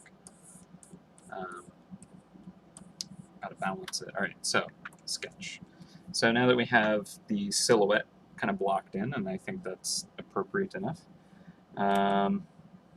Ooh, trapdoor. That's a good idea. Ooh. Very bad at watching the chat today. I'm sorry. Yeah, I like the ideas that are in the chat with like the airship wreck having a trapdoor. I actually really like the trapdoor. It feels very kind of like, oh, this is their front. You know, like it's just don't worry about it. It's just a desert. You don't need to come here. There's nothing good here. Maybe there's just like a weird skeleton, but like busted up airship is great. Maybe that's what's kind of partially buried in the sand. But then yeah, maybe there's just like a hidden trapdoor that's kind of, you know, just visible enough that you can kind of make it out, but also pretty hidden at the same time. So that works. I like that. Arcane runes instead of the debris that they're using to keep it up. I like that too. All right. Yeah, I'm so behind on the chat, and it's not like it flows fast, right? I'm just off in my own little world. Hello. Yes, please ignore all of the loot hanging over the edge of our island. Pay no heed. Actually, the Forgotten kind of has their own, like, implied base of operations inside of the structure. That's kind of fun. That came out of the stream last week. Alright, so where could we hide a trapdoor? I feel like, okay, first of all, we need to see where all the modifiers are sitting so we can kind of find an appropriate place that keeps the balance. Alright, so we'll turn these up to their max just so we know how much space they could end up taking. It could actually, okay, so one idea is where these sand dunes are, could be like jammed in the side of the hill here. Just do a different sketch layer so we can kind of see that easier. It's not so much a trapdoor, just kind of, you know, a more circuitous, hard to get to entrance. But that works. This dome could be kind of brought down, and there could be like a trapdoor in the sand back here. That could work. Maybe this is kind of slightly covering it too, right?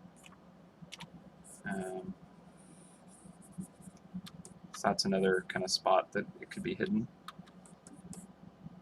That works. I actually like the visual of it looking like the door of a safe.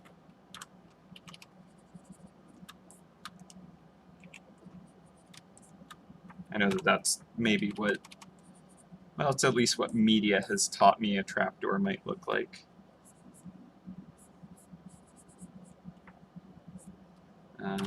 So that's potentially one way to do that. It could also be, you know, here instead of the cog. As I don't think it's required to be like, yeah, tactical bits. I don't think that's necessary. It's fun, but if we need to kind of like quiet it down or calm it down, that's fine to kind of not have to show all that. Alternately, this could be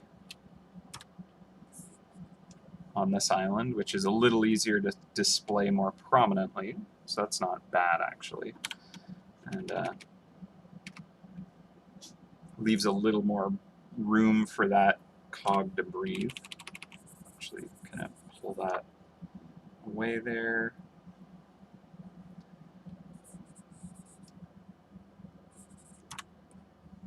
You know, this might be where it would go. It kind of almost makes sense to me that that's where the mice would have put it. It's easiest for us to kind of visually pick it up without it having to be like too obvious. Like it can blend in with the sand, right? The way it's rendered, it won't have to stand out, but just enough that you could spot it. And I like that.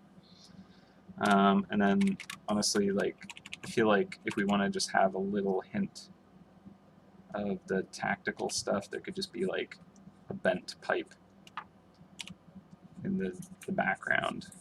You know, it's a little dinged up.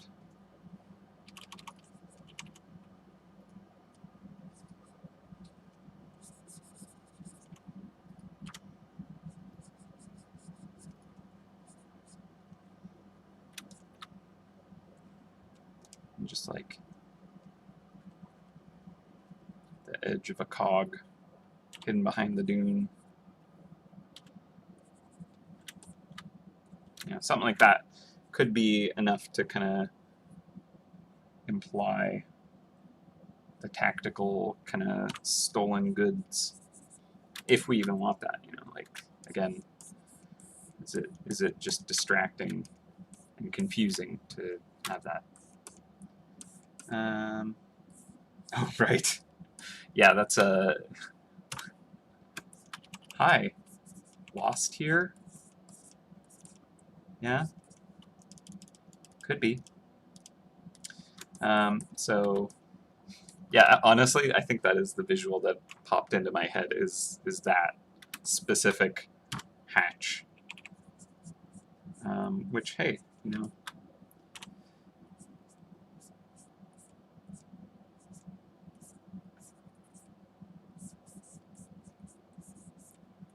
I think that certainly invokes, you know, enough of the concept for the viewer if they've kind of seen that and it looks something like that, that can kind of help them fill in the blank of what it could be, which is exciting. So I'm I'm just kind of like having the sand take over. Alright. 2 o'clock alarm, huh? Time to kick the stream back up, because lunch is over.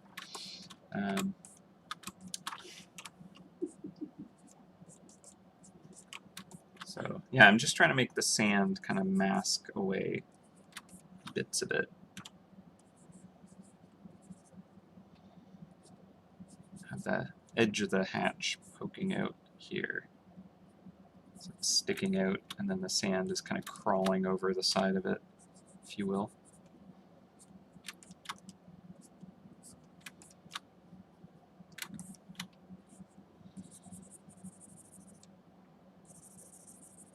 Getting a little too detailed in that, so I'll just have a simplified, bigger amount of sand cutting in, and then there's just a bit of the frame sticking out a bit further. Cool. I think that's good enough to imply that there is sand kind of covering it up a bit. Maybe I'll just soften.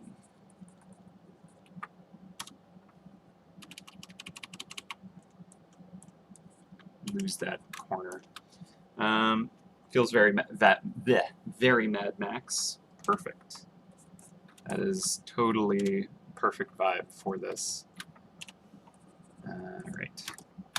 There's no, you know, Rockstar-powered war machines that has flame jets shooting out, but, you know,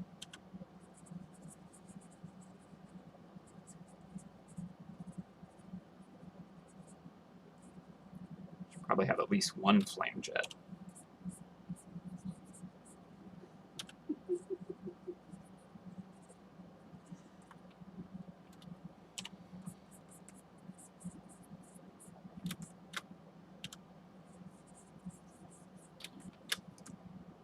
Doesn't look much like flame.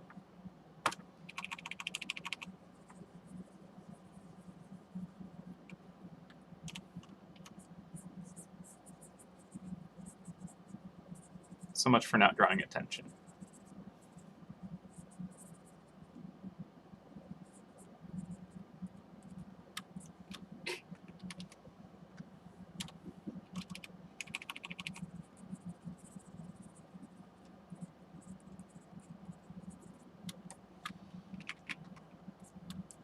Boom. Jet of fire. Oh yeah, the pirate ship. I forgot. That's a good point. Boom, blasting the pirate ship. Well, that'll keep them away. Okay, so maybe not that. I did kind of just add that as a little joke anyways. Just a tiny flame then.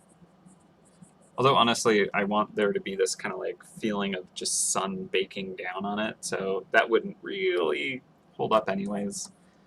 I feel like if I wanted there to be flame kind of spitting out, putting it in a shaded area is gonna work better anyways. So let's do that differently.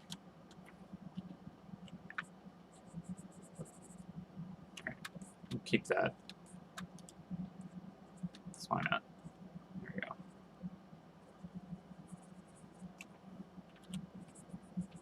Just a little bit of pollution coming out or something.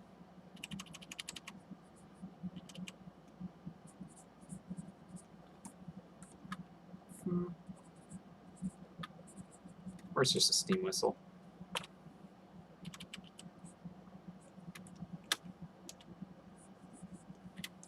Okay, so I like the hatch. It's good. I think I'm going to incorporate that. Yeah,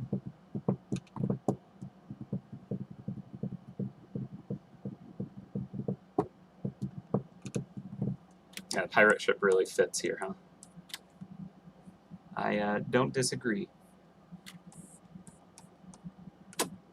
Okay, so I think let's jump back to the silhouette layer, and I think we can get these shapes incorporated into the silhouette now.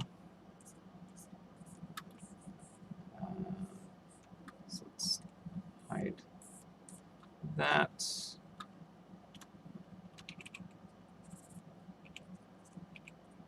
Just kind of quickly blocking in where these were in the sketch. And like, this is super not critical that I use those exact placements, because I need to look at it like this and assess what works and what doesn't. It feels a little too, oh, everything's spaced from the island a little too perfectly.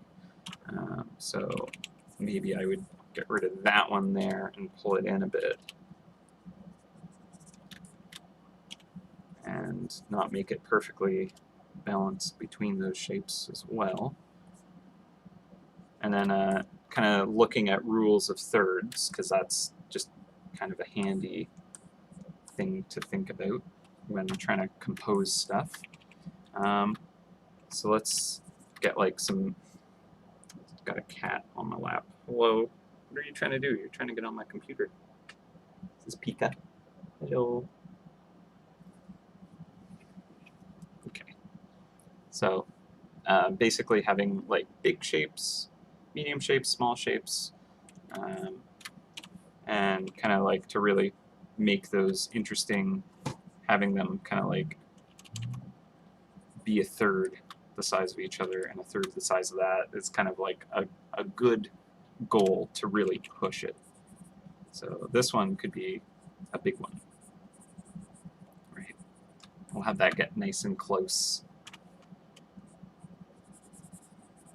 And I want to still emulate the shape of the structure around it.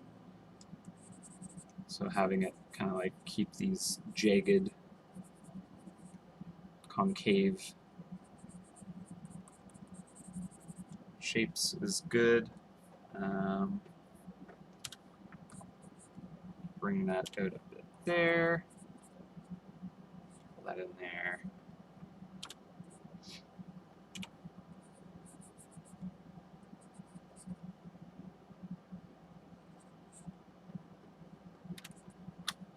It's maybe a bit noisy even. I could probably simplify that. It'd be better for it. Just trying to add like a whole bunch of different angles, and it's just not necessary. So just a big kind of clunker shape right there. Why not? Cut in a bit there.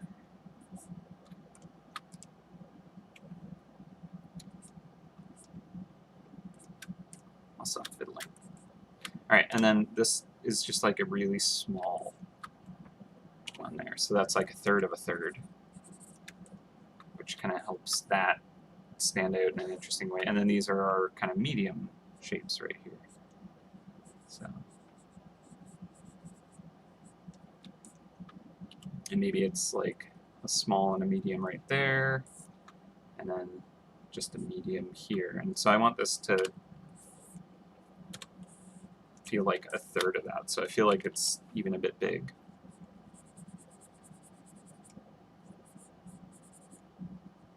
It's, it doesn't need to be perfect, an exact measured third.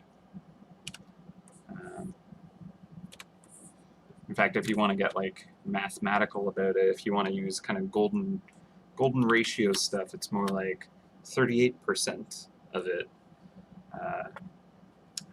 which I actually like to do. I like to get into the weird math element of it. Nature has a lot of kind of stuff that uses some really specific formulas and math equations, which is pretty fascinating if you dive into that, but not necessary. You can just go by feel and eye. Yeah, like if you're like designing for a product website and stuff like that, they actually get into that kind of stuff, like phone shapes and all that. Those are like mathematically calculated to be ideal for the humans to enjoy, kind of all kinds of weird stuff, but it's neat. Boom. Okay, so there's just basically going for a variety of interesting shapes that are different enough that it makes it interesting to look at and not too repetitive, but there's enough repetition that it kind of like creates this flow between themselves, but enough contrast that it's interesting to look at. So it's just trying to find a good balance for that. So now what I'm going to do, now that I have my silhouette of the land mass, I'm going to start to look at the value structure. So we can kind of pop it into grayscale if we want. And first of all, I'm actually going to grab the sand color. Roughly, this is the, let's say that. I'll go for the more shaded version. We'll say that this is my sand color. So I'm going to do a layer on top. Just makes it easier to sketch in and erase back and forth really quickly without being destructive to the overall shape of the island. Lets me fine-tune it quickly later. So I'm actually going to knock the sketch down a little bit more. Oops, not that layer. Wrong layer. Knock the sketch down a little bit more. Now I'm on a new layer, and this layer is basically locked into the base layer here.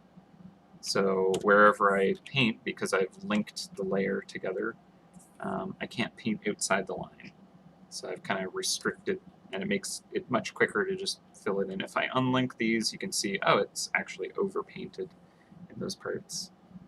So I connect those in that funky way. Clipping layer, something like that, masked, layer mask, I don't know. I don't remember the exact terminology of what it's called.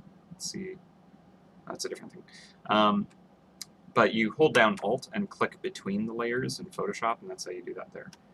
I'm actually going to go for maybe a little bit more orange and a little bit more desaturated for this. Okay, so that feels like a fine color. So now I'm going to pop it into just grayscale so I'm not overthinking the color stuff.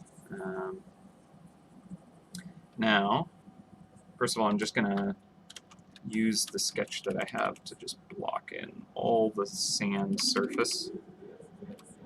Should actually use the smoothing brush for this because there should be kind of softer peaks, as we mentioned.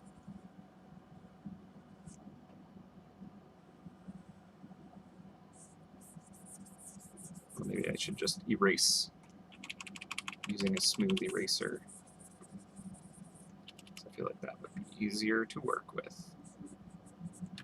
And this is going to be pretty high contrast right now because I'm just using, like, you know, not a dark shadow for the ground below, but like it's relatively dark right now, and then just a really kind of bright orangey yellow for the sand, and there's no kind of variation between them. So it's going to be kind of punchy for now, but it helps me break the planes apart, which I need to make sure that these can read properly.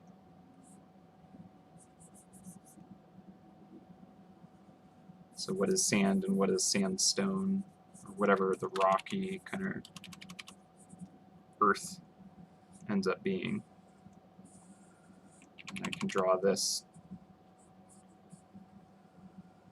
Boom. Lining up perfectly there, behind the dune. And then this is all sand up here, so I'll just block that in. And now you can kind of see pretty quickly the actual shapes of what is the surface pointing upward, or flattened out kind of horizontally that the sand can sit on top of. That's easy to see now. Versus what is too steep for the sand to actually be able to sit on and, you know, would just fall away.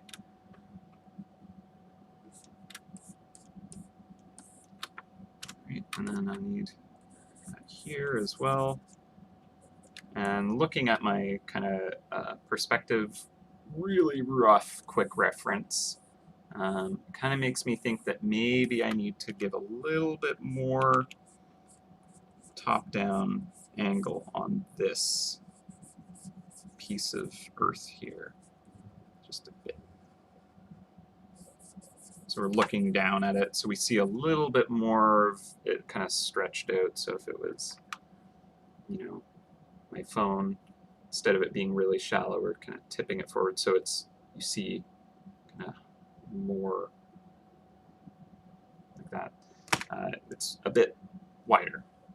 I don't know if any of that actually made sense, but there you go. I stretched it out so it looks like we're looking down at it a little bit more, which kind of matches this angle just a bit closer. Really didn't need much, but I just wanted to make sure that I was kind of getting a similar enough angle to the rest of it. And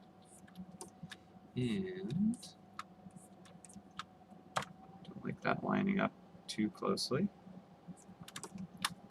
But as you can see, the value structure is kind of now a little more apparent. So we have kind of like this big, darker area that kind of takes up most of it. If you like, kind of, we'll zoom back and squint our eyes, and you can see how related those values are to each other now. So all that kind of shadow is like one big shape, and then all the kind of lit areas one big shape, except for kind of like that one little island floating off in the bottom corner. And so those kind of like, they're you know, all kind of like sitting as shapes. They're bigger kind of bunches of little information kind of contained into simplified kind of, this is one thing, that's one thing. So again, amazing at explanations. Me, good on us. This guy, so good with the words. This is why I'm not an art teacher.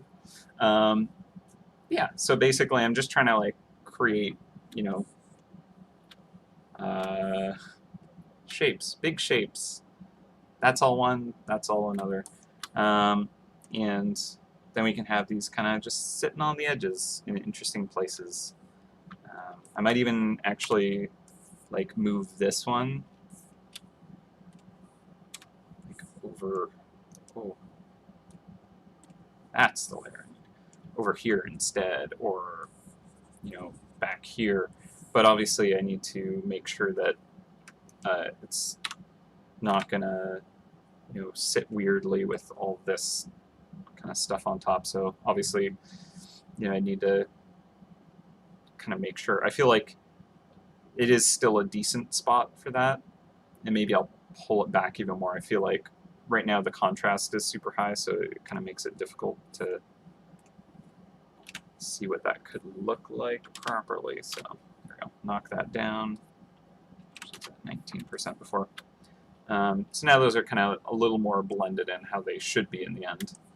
And yeah, things are looking pretty decent. We have a little bit more than an hour to go, but we're actually not as far away as it looks. The rendering process kind of happens in a few stages, and it's not the fastest, but once I get into a certain stage, it can go pretty fast. Yeah, alright, let's see. Oh yeah, the gang boss. The mouse that we created oh so long ago and has yet to be in the game. Should be pretty fun. Should be pretty fun to add her into the game. I'm definitely going to make that happen. That is a goal. So one way or another, I'm sure we can make it work. Because it's just a waste to not have that character, and she'll belong to this group somehow, I believe. All right. So I'm just kind of cleaning up the shapes, just a little bit of refinement there. I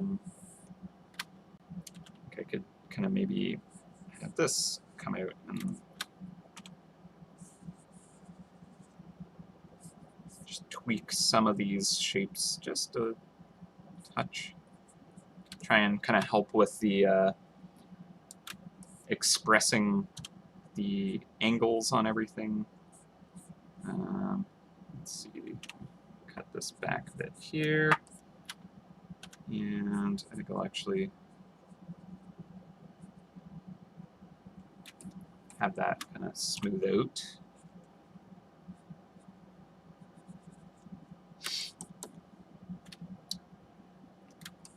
Then maybe there's just like a little edge here which is catching some of the falling sand.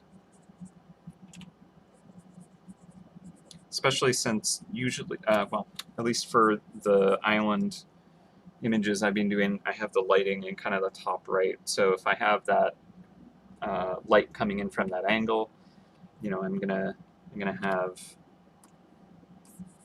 just some of these edges get a little more detail because they have more light coming in, so there's more that the eye can notice. You know, in the shadows, things lose detail. They blend together. You can't quite see what is that. You know, it kind of, you know, there's not as many photons bouncing off and going into your eye, so there's less information with less light.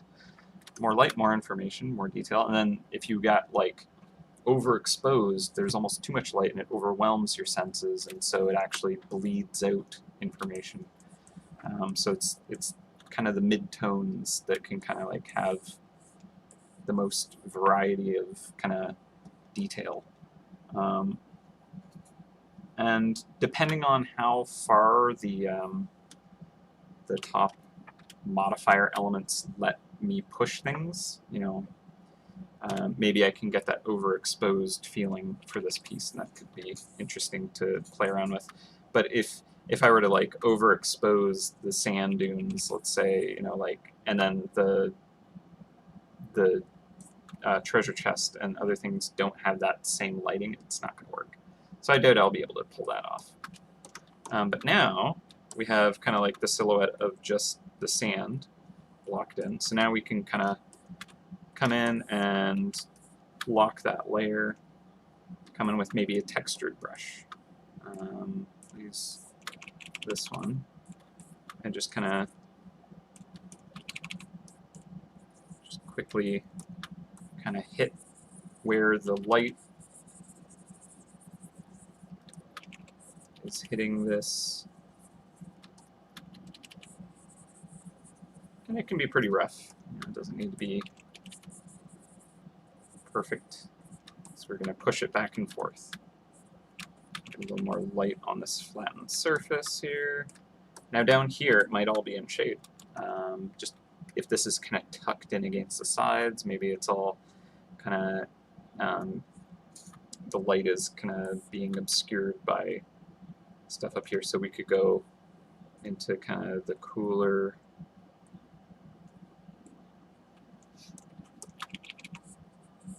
that's definitely too dark for sand.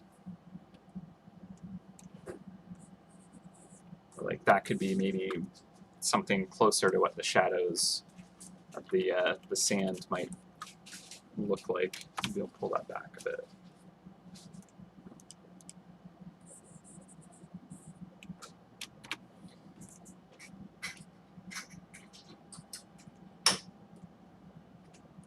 Let's try a couple of different.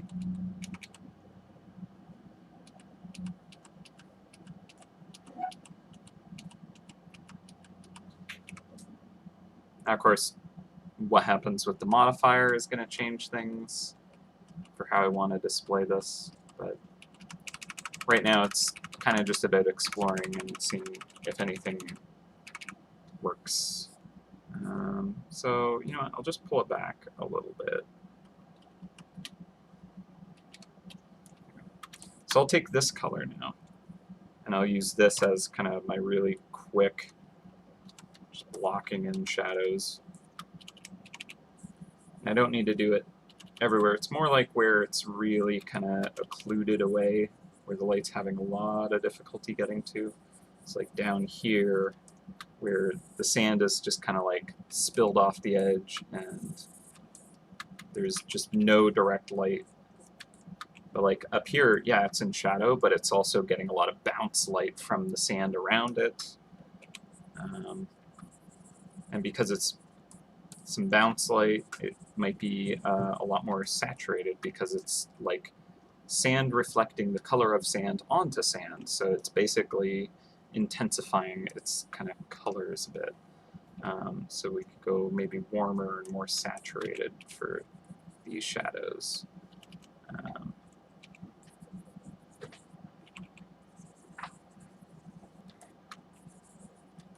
So just a kind of experiment at least.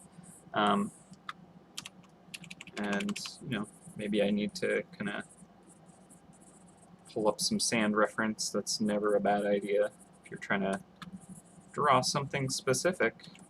It's always a good idea to have reference. So let me actually do that. I'm going to pull up some sand dunes.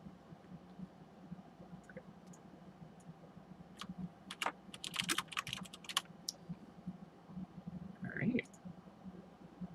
So, and then, you know, different photographs have different kind of lighting conditions, and maybe the sand is made out of kind of different grains so that it's a different color completely.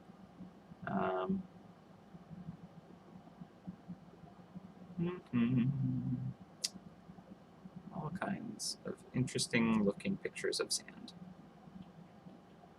Yeah, I like the kind of cooler shadows actually. It makes the surface of the sand look warmer where the sun is hitting it, so that's nice. All right, so I'll take this and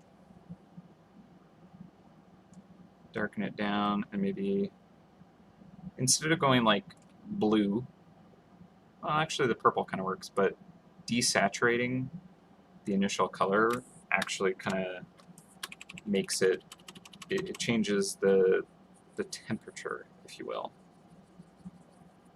So if you just took this yellow and desaturated it, suddenly that looks blue by comparison, right? Even though if you put it somewhere else, it's actually still just, you know, yep, that's orangey yellow, it's just more gray. But when it's up against something more saturated, it looks like the color is kind of changed a bit. So basically, if I take that and I desaturate it, it does start to feel a bit cooler. So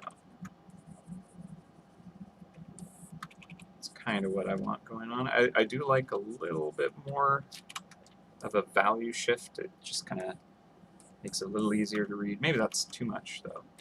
I'm going to drop the sketch even more, so it's just 10%. And yeah, like I feel like, although it's not actually crazy high contrast, it is a bit higher than maybe I want.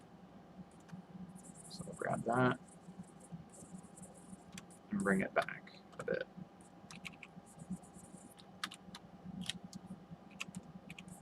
Oops. There we go. All right. So without the sketch, that's what the kind of the grayscale of it looks like. And then if we bring the color in, there's kind of like a nice, interesting range of colors that we've kind of added because it's possible. You know, you can kind of push things, have fun with it. So there's kind of some reds in areas and some kind of purples and blues. It just kind of adds a little bit of interest to it. But a lot of it's actually done by just adjusting how saturated the color is. It's not a huge range of color actually being kind of pulled in. See how it's like, here is where the actual color is here, right? So, you know, look at how little that's actually rolling around, but look at how kind of left is desaturated, right is more saturated. It's kind of jumping around a little bit. And so, yeah, just kind of pushing and pulling those things can kind of change the color quite a bit. And then I like the idea of just a little more light kind of hitting the sand surface. And What brush shall I try? I'll try the dust cloud. I'll put it on a whole new layer, because then I can kind of overpaint and then pull it back. Actually, I think I want more white in that. So, bigger brush too. That's too big.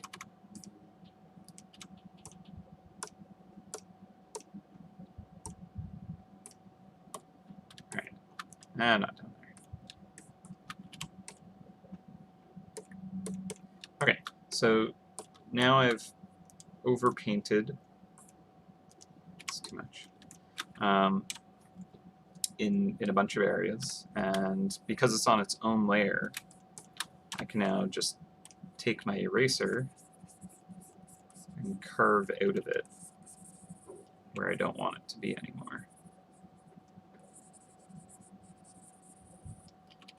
And this kind of allows me to get some pretty strong, kind of hard-edged highlights and shadows, which is kind of cool. I'm going to bring my sketch back to make sure I'm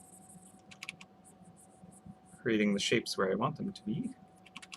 Just no direct light hitting down there, and then here.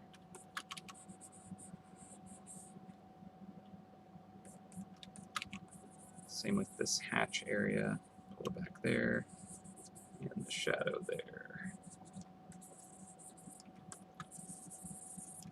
Cool. All right. And then I'll just use a super soft eraser to just make that a little bit more gentle in some spots. Honestly, it's not a crazy amount that it added, but it's not nothing. So I'm just going to keep pulling it back until it fits. And then once we're happy, we can just merge that layer down. And that's kind of one way you can keep adding to a piece, just layer by layer. Just kind of overpainting it, pulling it back, and then merging it down when it's where it needs to be. So just by turning the layer on and off, you can see how much impact, whoops, wrong layer, how much impact it has. Right? And so for example, I want this to cut out from the dune behind it more, because they kind of line up in an awkward way. So what I'm going to do is I'm going to have that cut out there, and I think I'm actually going to merge it down right now.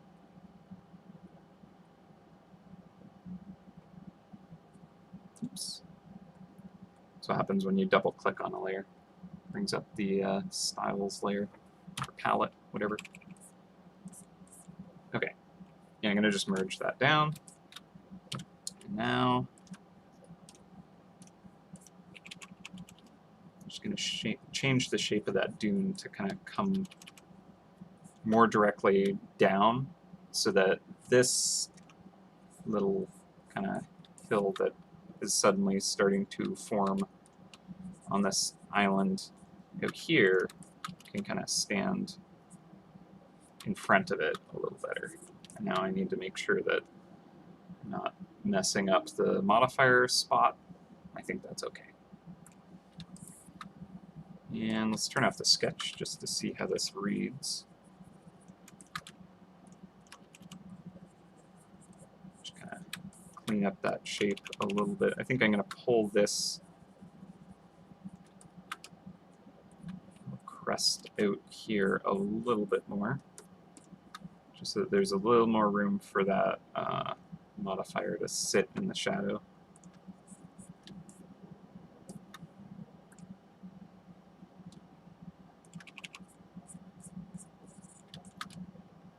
Have that kind of roll more gently into the shadows. Okay, so it's starting to get somewhat where it needs to go.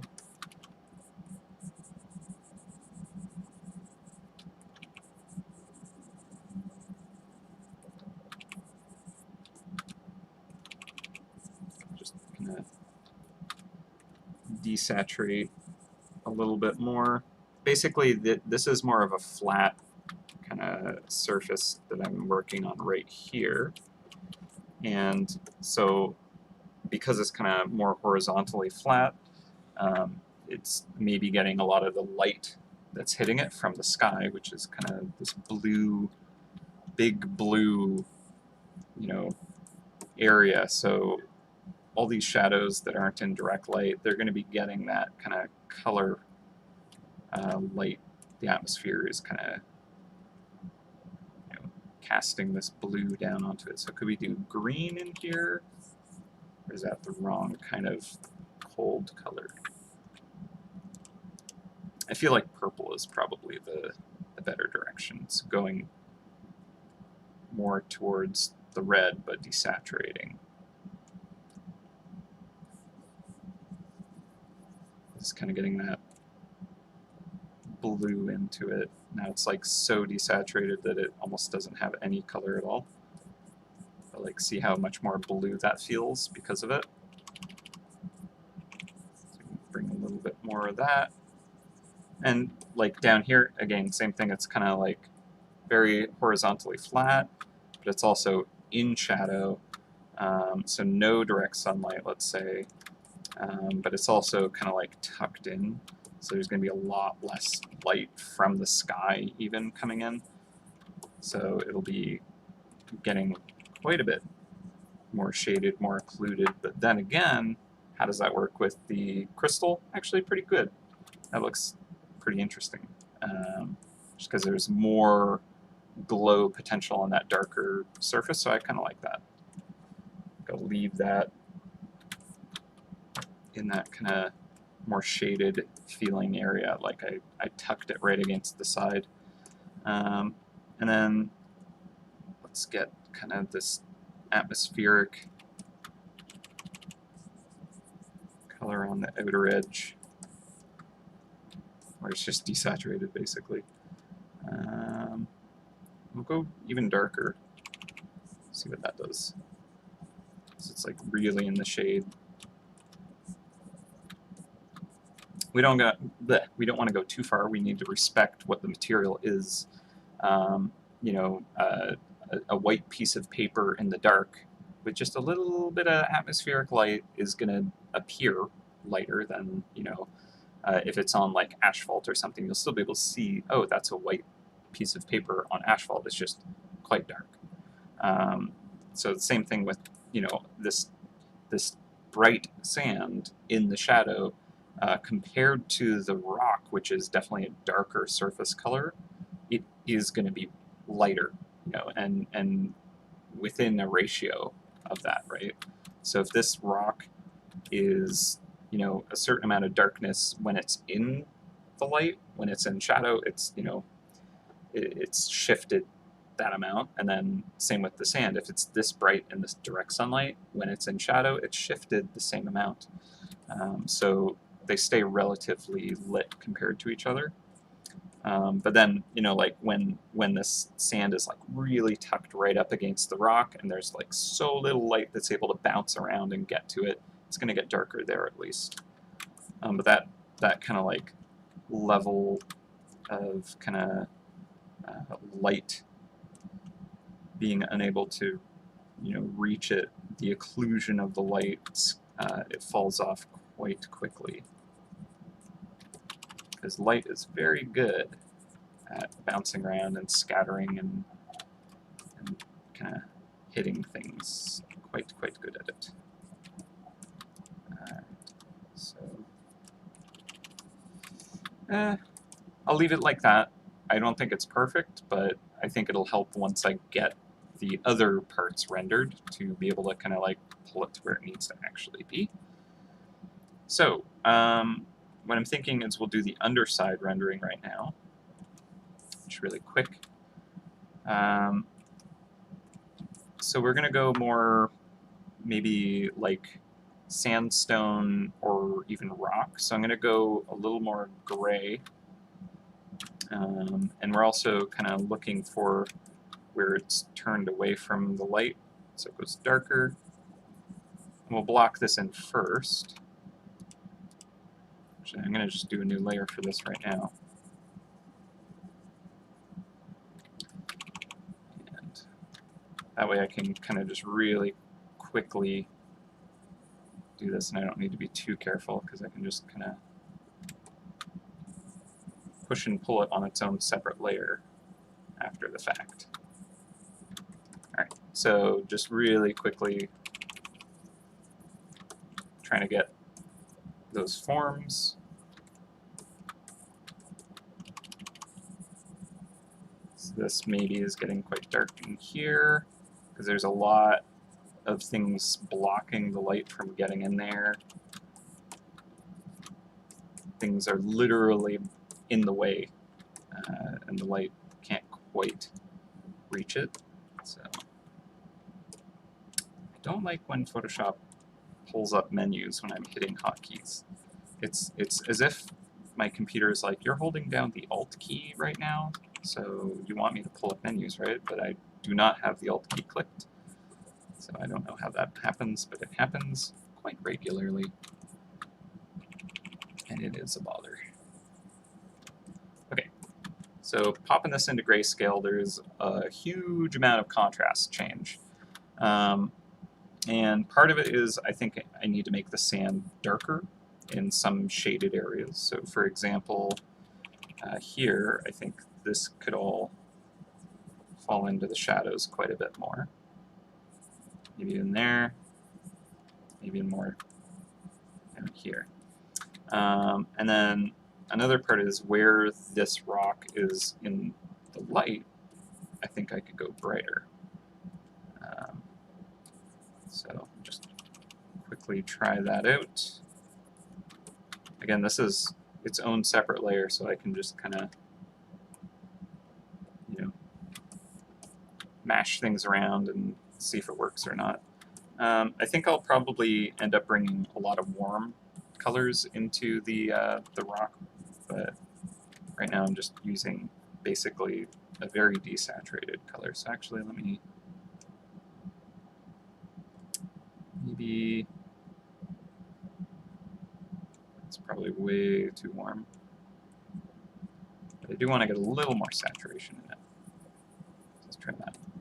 So looking at the grayscale, it's kind of in the area that I was wanting it to be.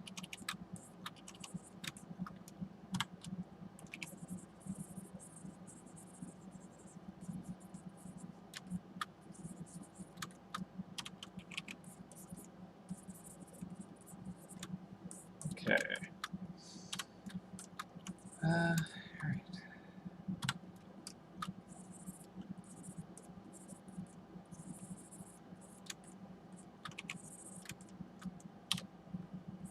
Honestly, like, when it comes to doing landscape stuff, you could really just play with the same image for just hours and hours and hours. And just, it's quite satisfying, actually, to work on kind of landscape design.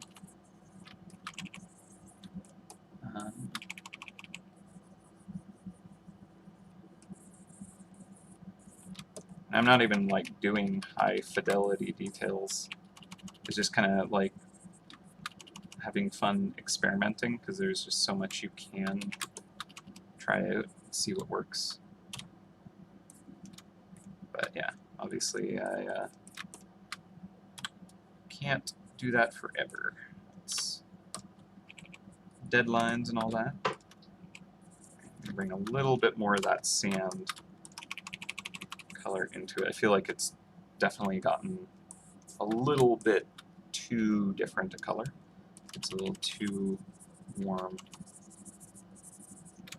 I could just use a color brush and see what that does as well. So, color brush. Let's just grab our yellow from the sand and just smack it onto those areas. That kind of pulls it together a little bit closer. Maybe it's a little too desaturated and could be a little bit warmer though. Actually, for landscape specifically, enjoy kind of coming in after everything's kind of figured out and just throwing almost random colors at stuff. So like I might be like, hey, let's get this super vibrant purple, put on the layer on top, but like make the layer a color layer, right? This is super unnecessary right now, but just kind of like hitting it up in like interesting and, you know, logical areas. Right now this is just very random, just for example. But like, let's say the sides of this I would hit with blue to kind of like have it catching the angles that maybe are reflecting the sky a little easier, and maybe the purple would be deep shadow kind of colors, and just like really messily kind of blocking that in. It looks terrible right now. A clown has attacked this island. What a tragedy.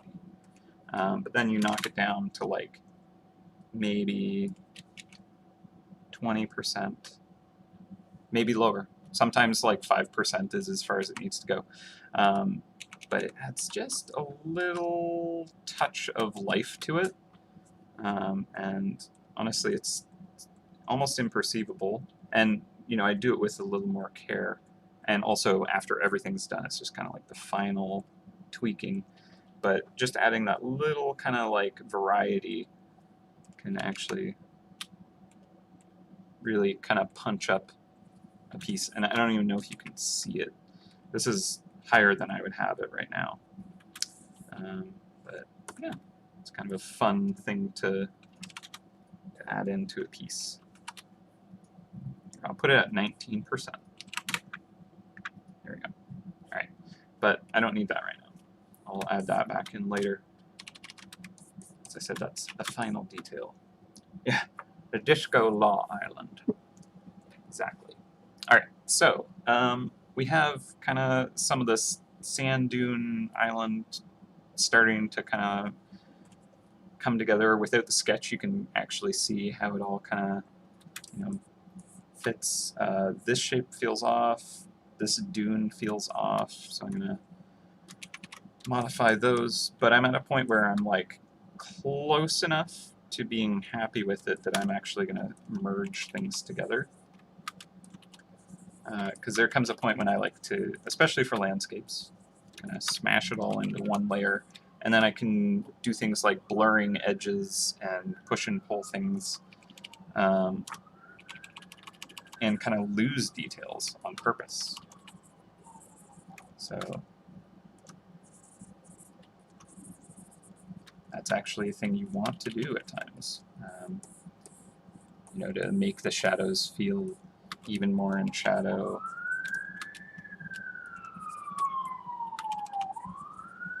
I'll try and refine some interesting details while I still have these layers to make that easy.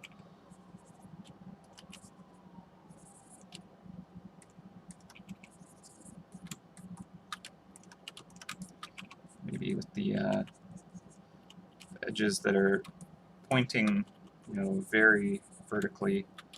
Or sorry, maybe the planes that are very horizontal. Maybe I should say.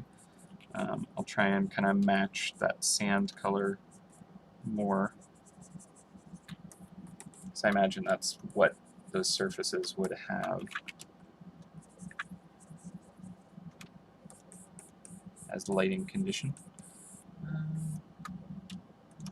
Yeah, so let's see, take that down.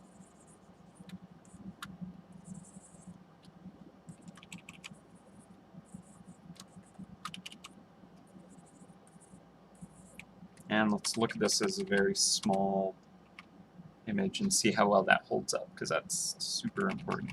So where this kind of is a little too sand colored, it feels like it blends. I lose the information on what the angle of the surfaces are. So I'm going to knock that back and kind of get a little sharper an edge there. That said, I feel like the shape doesn't quite work for the way I've rendered things, but I like the dune having this shape here, especially because we have to fit this shrine thing here. So, oops. Honestly, this top modifier should be not in that group, just above Power Type Islands group. That makes more sense. Although this as a group that simply holds the pirate cheese and power types is odd, so I'll just pop that out. And now this folder is useless. Goodbye. Here we go. Power type, and then Islands. There we go. So that group structure makes a little more sense now. And I'm going to save, because it's been a while. Alright, we have a little over half an hour. We'll say 45 minutes, but I'm actually going to take a quick break. And I'll be back in like 5 minutes. So I'll even put up a timer. But just need to take a quick break. Alright. I'll be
I hate it when I do that. So sorry, I was 30 seconds late. My bad. Oops. I don't like when you like hold down a window. It's like, oh, you want to hide everything now? You want your whole computer to go away? Cool. I gotcha. I gotcha. All right. I'm back. I have a coffee now. I have saved, but I'll do it again. Saved. All right. So we've kind of gotten into the overall structure of it. I'm pretty happy with where some elements are at. I'm gonna kind of bring some of the values together a little bit more. Like in here, I want the values to be just a little bit closer. Because, all right, let's see if I can figure this out. So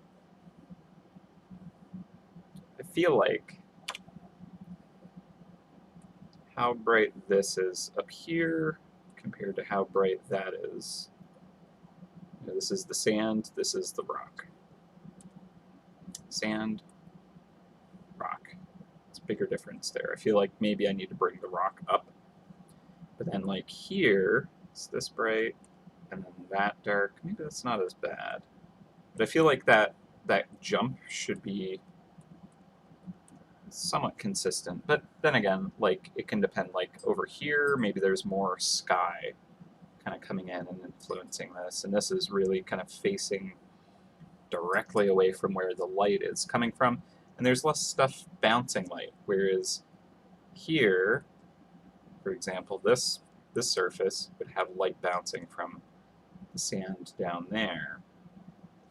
Whereas like here, where's that light bouncing from? I guess the sky around would have just an ambient light, kind of the ground way below, maybe clouds below would have some light kind of scattering up. So, you know, that's all stuff to try and imagine. But like deep in here in the center, maybe that, you know, remains the darkest just because there's all these surfaces kind of like blocking out the light, but maybe they're also bouncing light. Like this structure here, if it's floating beside and the light is coming in and hitting the side of it, maybe it is actually bouncing some light. But if it is bouncing light, what I think I want it to do is kind of like saturate this more. So it's intensifying the colors that exist there. So we'll grab our textured brush and just kind of come in and be like, yep, it's bouncing light, but it's like just saturating it. So it feels like that light has bounced in there a little. At least that's what I get out of it when I add more saturation to shadows. I feel like that is thanks to light scattering in there and kind of amplifying the colors that exist. So again, similar here. Kind of like that, the reds and stuff kind of coming through. And then this outer edge here, I feel like I like that kind of curving out a bit more. Honestly, a lot of this, in my opinion, can be done just based off of what looks interesting and feels good for the piece. You know, you can't always pull up reference for every single lighting scenario. Maybe you can, but it could take a while to dig around for it, and it's worth trying to find it. But also at the same time, even if you found the perfect lighting scenario, an example of it, you know, maybe it isn't going to be as interesting if you match that perfectly, and instead go for the more interesting choice. That is what artistic freedom allows. You are allowed to interpret things how you want. Otherwise, we would just probably use photos for everything. Okay, so I'm at the point where I'm wanting to blend stuff between the layers that I have. So I have the sand layer and I have the stone layer. So at this point, I'm actually just going to mash them all down into one layer. So now it's all one. And now I can actually start to kind of paint between them and blend them where I want there to kind of like be a little bit more, less kind of like hard edged definition. So like, for example, maybe I'll kind of blend that edge right there, or down here especially where it's like really in shadow. I'm like purposefully making it so there isn't even a hard edge line at all. You can't see where one surface ends and one begins, and that kind of really makes it feel like it's kind of tucked away in the shadows, and you know, just lose information. And that kind of, I like that. I think that's more interesting. And I actually want just a little edge of this just peeking out. So I'm going to turn off the sketch. Just going to hit that. Boom. So there's just a little bit of light poking out, and that just adds some cool interest, you know, a nice hard edge shadow right on that edge there, and can add more richness to the rock here. But I'll still have it in cast shadow down here. I'm gonna lock that layer. Preserve transparencies.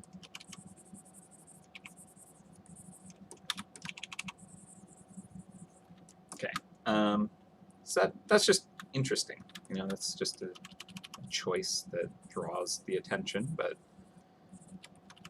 it's kind of fun. A little more yellow in that, maybe.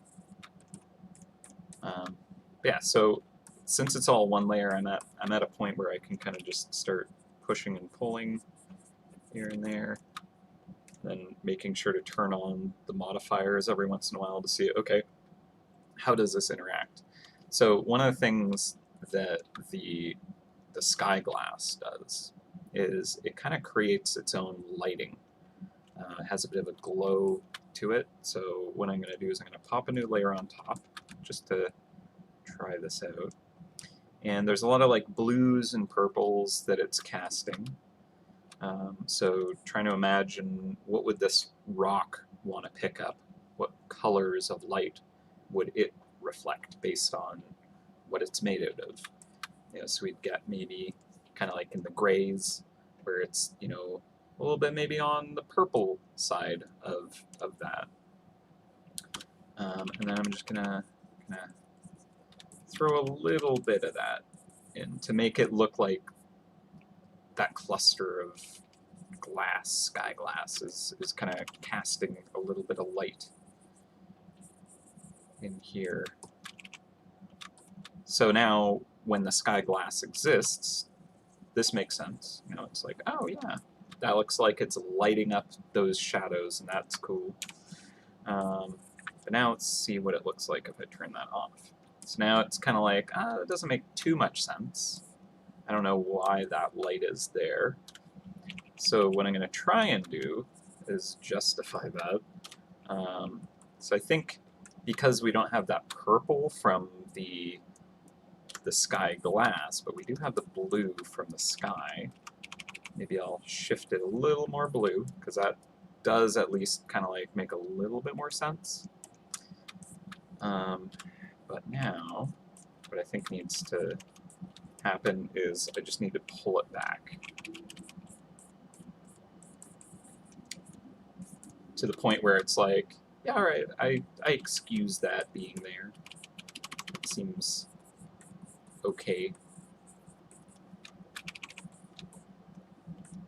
So it's kind of like emulating the sky around it, and right now it feels really focused on this platform, which makes sense because that's what we were purposefully lighting. Add a lot of blue to that. Pull it back. So now it's like, oh, that's just the blue sky. Pull it back even more in those corners. Let's pop that on top. Still looks like it's kind of adding it from the gem, the glass, whatever it's called. It's an accident there. All right. But it still is very concentrated on this platform, so I'm gonna just kind of make this happen in other spots so suddenly it doesn't feel out of place. So again, I'm on my own layer here, so I can get rid of what I need to, erase away, and then when I'm happy with it, just merge it down. But what I'm imagining is this rock is kind of like almost more reflective, so it's able to pick up surfaces, or it's reflecting light off of its very kind of sharply cut flat surfaces. So the more it's tilted away from us, the more that that angle of incidence is kind of steepening, the more light it's going to reflect. So where it's like really turned away from us, it's gonna pick up a lot more reflected light, so the sky. So now suddenly that purple doesn't quite feel as weirdly out of place. And if we pop that back on, again, the glow from the sky glass kind of returns. So it kind of, you know, I basically invented an excuse to make that light up. And I think that that is, you know, what artistic license gives you. It may not actually be logical and make sense, but when you look at it, it's kind of like, all right. Or, you know, like it could even be that there is just a little bit of this kind of purple, blue magic kind of in the rock. And that could be just interesting in itself, right? Like there's just this kind of like subtle glow in the cracks. Doesn't need to, you know, make a lot of sense, but it kind of looks cool. So, hey, why not? And then like in the light, you don't even see it because it's such a soft glow. You know, exactly. It could be like a little bit of arcane magic that they stole. But the more in shadow it is, the easier it is to spot even. But it's so soft and subtle that it's barely even noticeable. So if there's any actual sunlight hitting it, it overwhelms it. You can't even see it. It's trying to look at a little tiny candle in the distance sitting in the sand dune, and in the daylight sun, you're not going to be able to see that. It's overwhelmed by all the other bright, you know, photons bouncing into your eyes. Whereas in the middle of the night, that's the only light source other than the stars. So you'll be able to kind of notice that much easier. And so that's kind of the idea that I think could work if we want to use that as an excuse for why there is, you know, this purpley glow. Maybe we don't even need one though. You know? But what is the most interesting? What tells the best story? What is the most fun thing for us? Let's do that.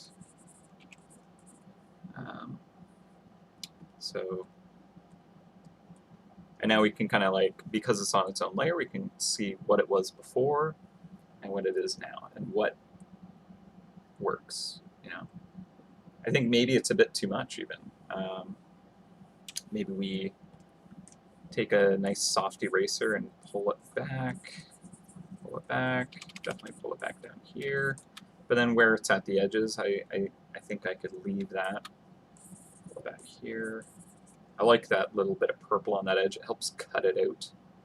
And maybe I'll pull it back just a bit more here. That seems okay to me. Turn that on. Still get a little bit of that. It's not the most intense glow, but hey, it's enough to kind of like let that sit there. Because without it, it just doesn't feel like it exists in that space. But with it, it kind of gives it a little bit of somewhere to sit in the environment. It feels like it's interacting with it.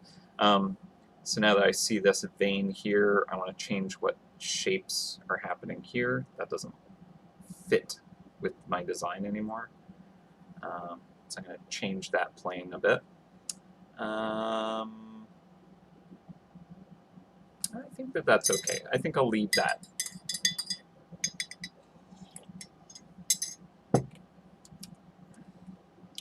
And I'm happy enough with it, so I'm going to just merge it down. Because now I can interact with it in different ways. So for example, I could kind of use my blender brush and just blend those together. Just make them kind of disappear into each other. Maybe that's not what I need there, though.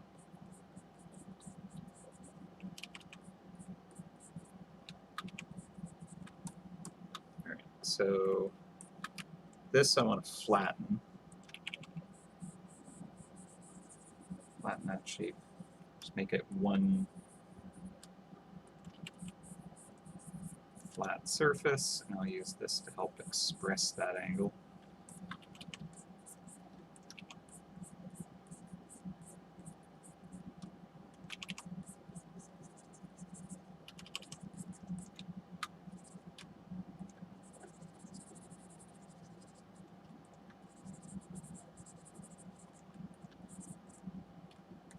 And then even if this is in a lot of shadow, because there's that sand and direct light right there, I'm going to have a lot of kind of light bouncing up onto it.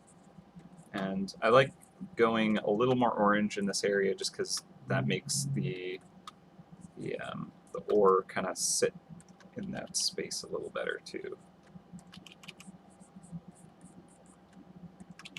I feel like that's probably getting some decent light, definitely some good bounce light.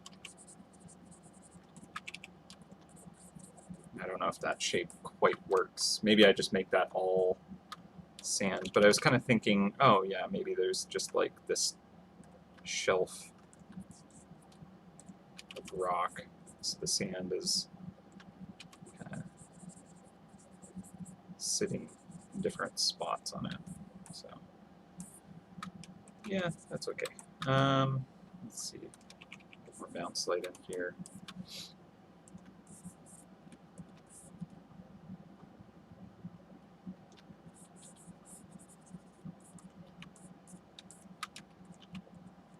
Okay, and then there's also the that hatch, the secret trapdoor thing that someone suggested that I want to include.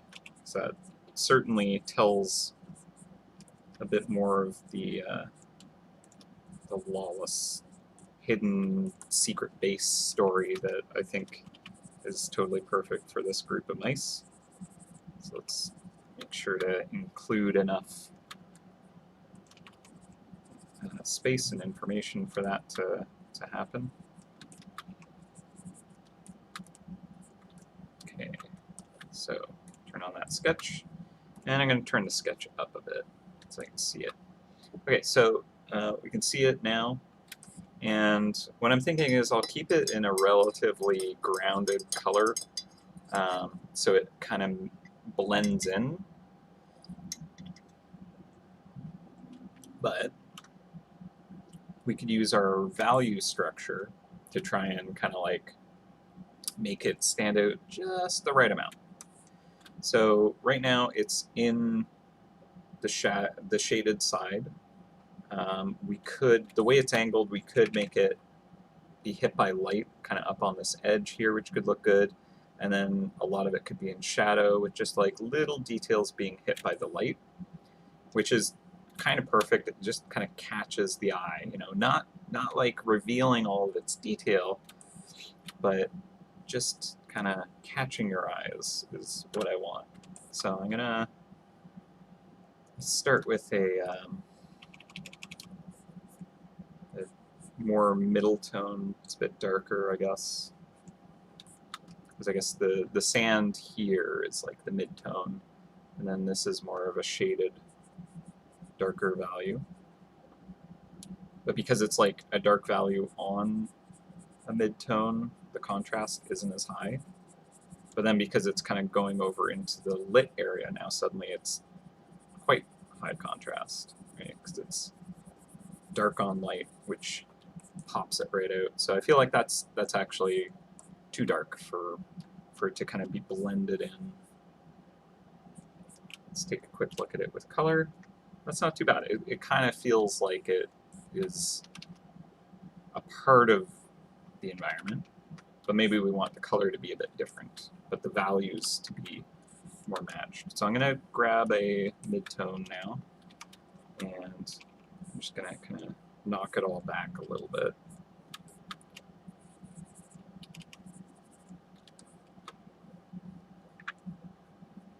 Yeah, exactly. It's a secret entrance. It's gotta be a bit hidden at least. I don't want it to be too obvious.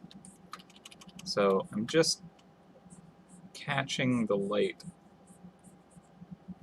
on some of the surfaces. Maybe not even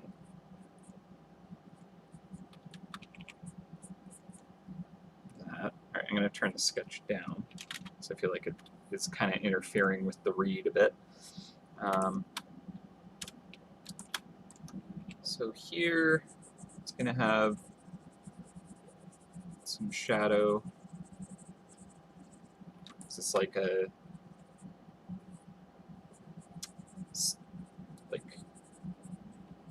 sunken in kind of door.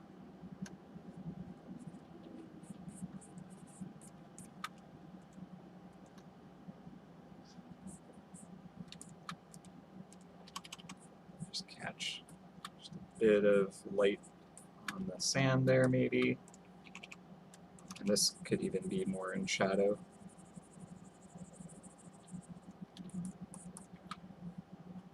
That's what it looks like here. So our colors are still very much the environment around it. Might be good, might be bad.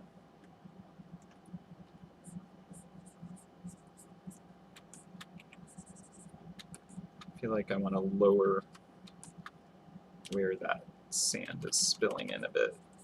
Feels like it's a bit too high there.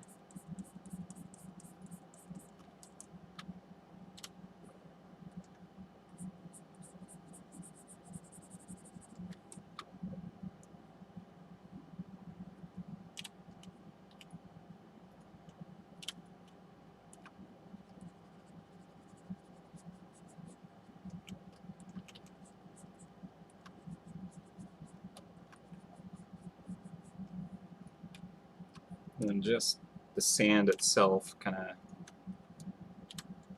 catching a bit of light right at the edge of that. Adds a little bit of dimension to it. It's kind of interesting.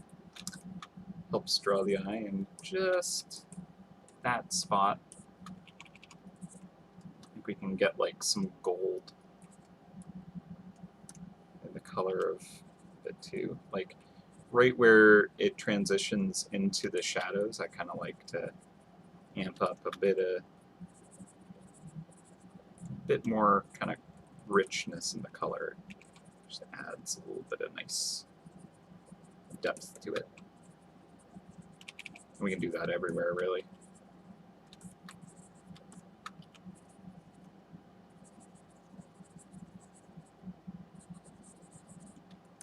Okay.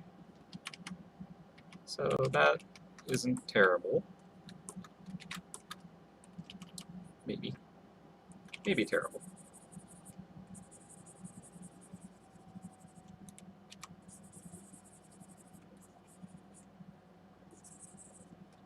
Knock that down even more. Now, my question is, does this read at all? First of all, at this size, probably not the hardest to understand what's going on. But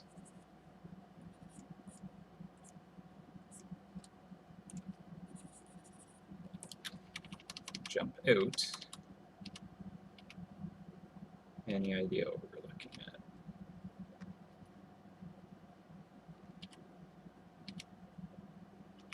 Might not be too clear.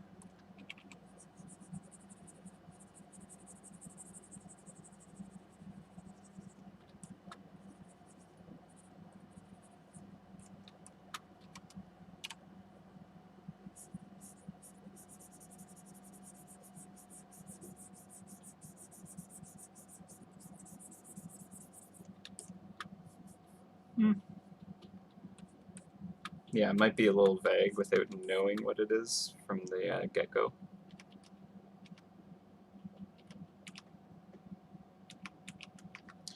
Maybe the kind of circle thing in the center isn't helpful.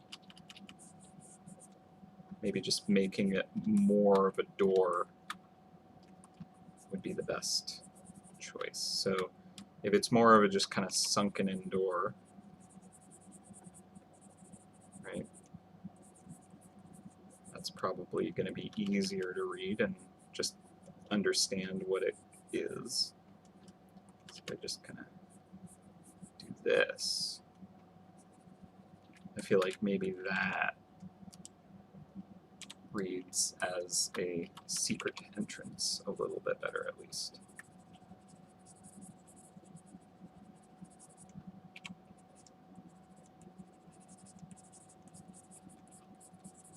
Just gonna have that buried a bit better. Yeah, metallic sheen.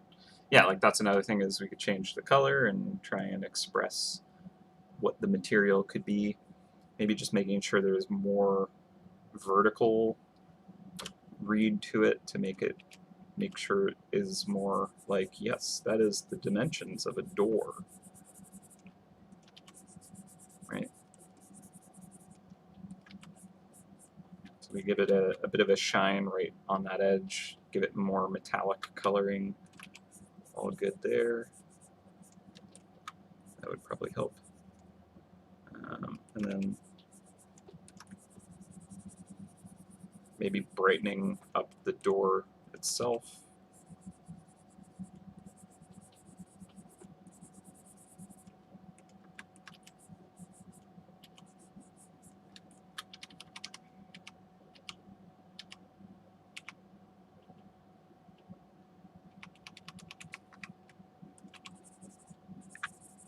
It's like maybe there'd be a lot of the sky reflecting into it.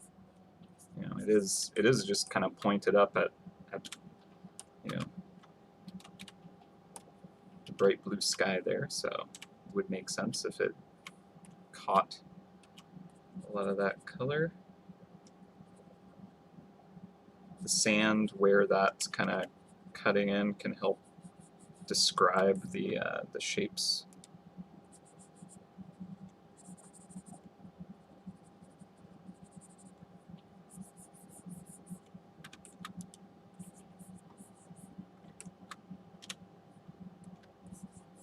Lots of things to just push back and forth, right? But this kind of reminds me of the what is it? The Burroughs. No, we have to wait to go harass the acolyte. What is that? Name is on the tip of my tongue. Forbidden Door. Yeah, the Forbidden Grove's doorway thingy. Which I think that's totally good language to use, because players might get that. Or actually, another way to do this is just have it be, you know, open. There's just very obviously some kind of entrance into the underground. And, you know, like, honestly, it's not a bad idea to make it more obvious, right? If we actually want them to understand what it is, they need to be able to read what it is. So trying to obscure it too much is just making it worse, right? You need to see the secret door to understand that it's a secret door. So I don't know if that is any better, to be honest, but maybe if I adjust the lighting to catch the inner edge there. I don't know, maybe I feel like I like the door closed feeling. It feels more like, okay, yeah, that's a door, but I'm not allowed in. So even though I can see the secret entrance, I don't know how to get inside. And like, again, if this was like a really big illustration and I had all that area to work with, I think it would be more justified to be able to hide it in a fun and interesting way. But because we're working with limitations, we have to work within those boundaries. So I'm just going to add that sky blue, and that'll also help kind of make this come out of the woodwork. And it could be like, because it's metal or something, there's just like this really bright reflection. You know, it's very, very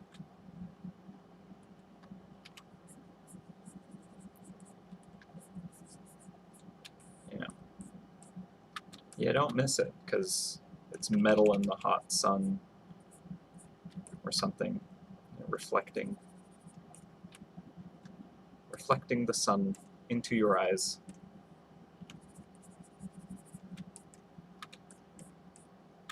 Yeah. Meh.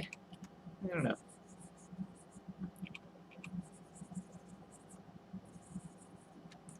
It doesn't always work, you know. Try things and try and make it work, but it doesn't always work. That's just the reality.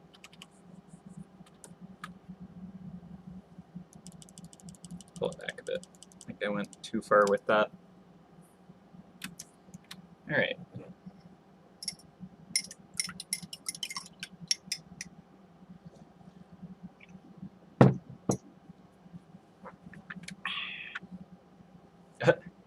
It stole the door from the Forgotten Isles. The Forgotten Island has that kind of doorway, and they literally stole it. So maybe we make it an archway. Just so that works. Just for that little tidbit that only people in the stream will know. That is specifically this door here.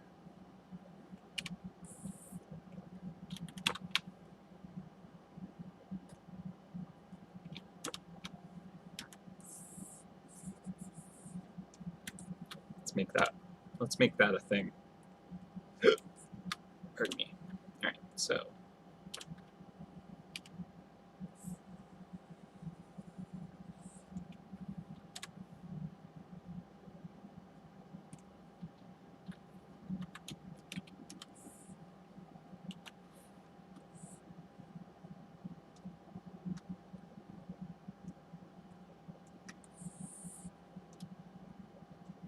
make it a little bigger.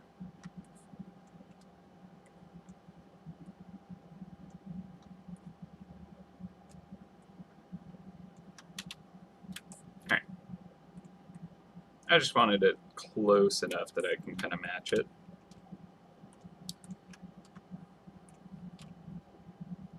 And again, let me just duplicate this in case I really don't end up liking this direction, but I want to explore it. Okay, so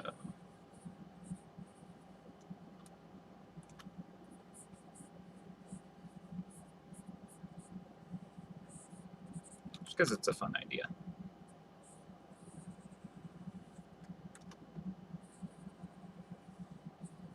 It's going to be way too dark.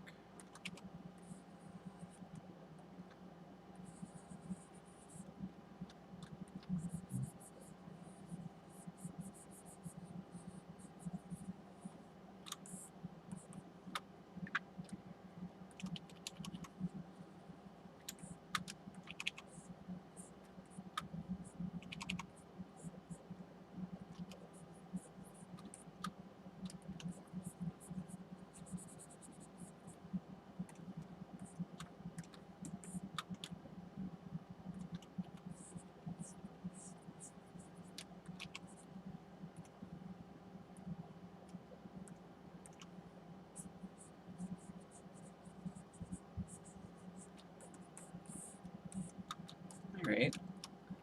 That's kind of fun. It's supposed to be an eraser.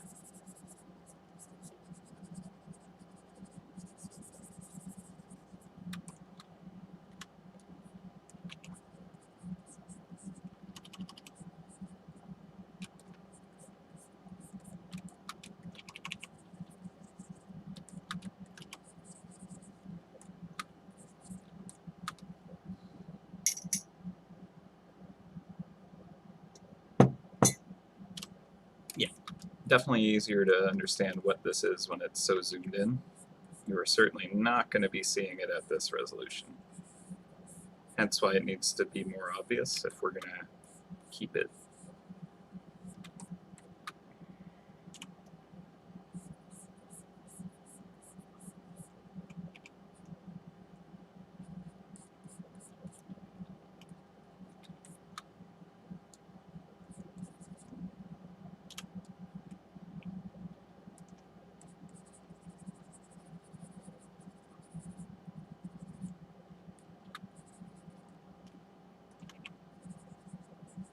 Alright, well, I'm getting lost in details that aren't super significantly important. So, alright, you know what? That does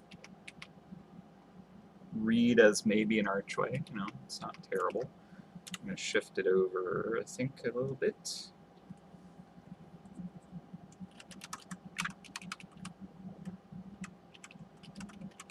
Kind of losing the dune back there, maybe.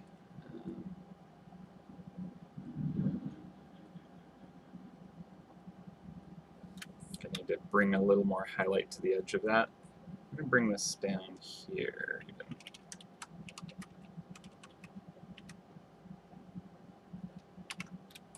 And just use a soft eraser to blend that in. That feels alright. Let's make the sand kind of piled up at the corner of it.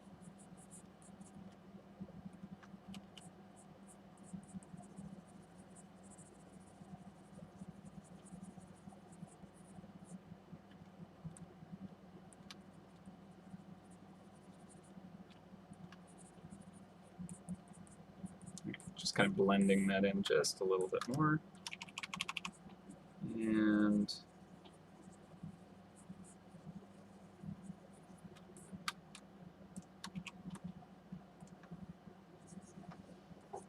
bring a little sky into that.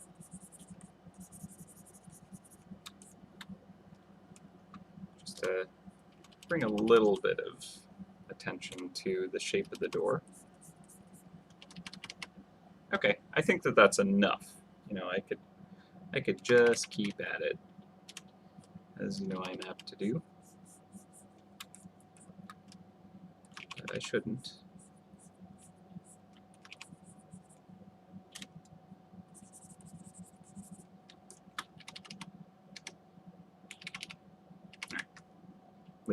Leave it be. That's enough. Move on. He says as he keeps doing the same thing that he always does, which is to just keep at it. Alright, but it is 3:36, so technically I should probably wrap up the stream where we're at.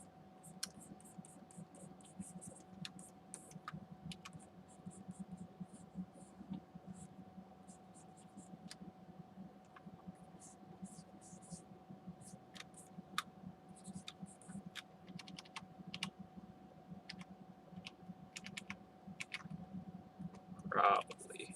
I do have to meet with everybody else in like less than 15 minutes, probably. Online, of course.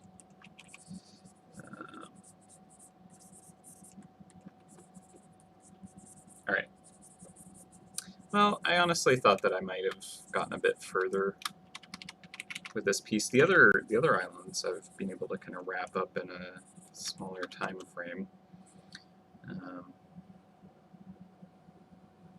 But I think part of it is I've been just enjoying just rambling about the process and that kind of makes me stop and want to do a couple more examples perhaps than I might need to, or to try and just push things and force them to work when I might not have normally done that because I said it aloud.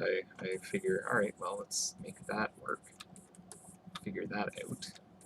But yeah, it's been fun though. Let's bring that punchy color back. Nope, that's not the punchy color. Did I delete the punchy color? I deleted the punchy color. That's okay. It wasn't very well done anyways. So let me just delete that, and this is the old hidden entrance, new hidden entrance. I like the new hidden entrance, so I'm gonna merge it. Can't stop me now. All right, so I still gotta get elements kind of working. I think that this hard-edged line can kind of be blended a bit more. I want to get more definition on the edges of these dunes to kind of have them kind of carve out a little bit more distinctly so you can see, you know, a little bit easier where kind of one pile of sand begins and another one ends.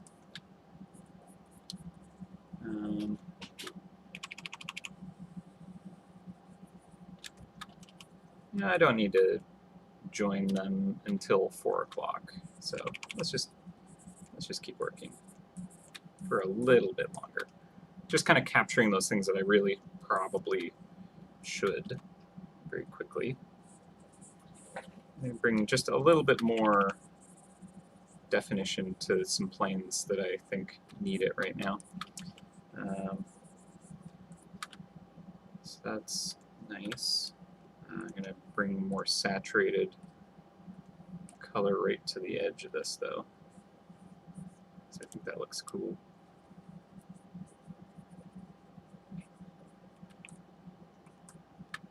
Might be too much. Blend that down into the shadows.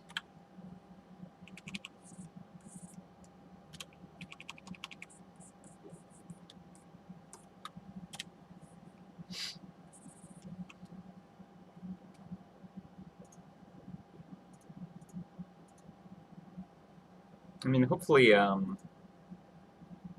it's clear what everything is in this at this point. If I don't have that happening, then I've failed at my task.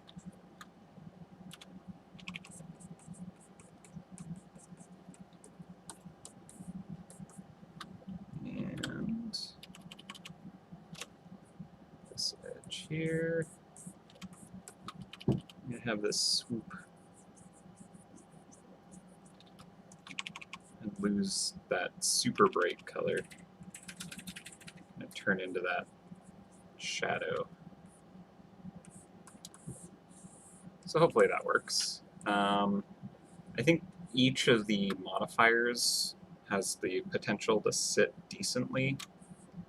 Yeah, okay, I didn't even think about the colors for the cheese cloud. Alright. Well, I'll deal with that. I should have thought of that. What happens? I just kind of bring a little bit of shadow into that. I don't like it, but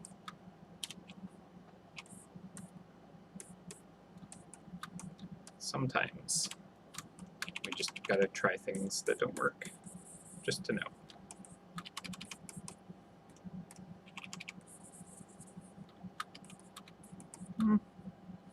Adding that bit of shadow on the back end isn't terrible. It's kind of interesting.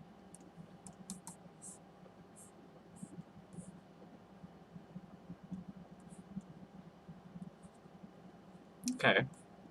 Yeah, it kind of works. I think I'll push and pull a little bit. I don't want to get too much more time in this. It's going for quite a while already.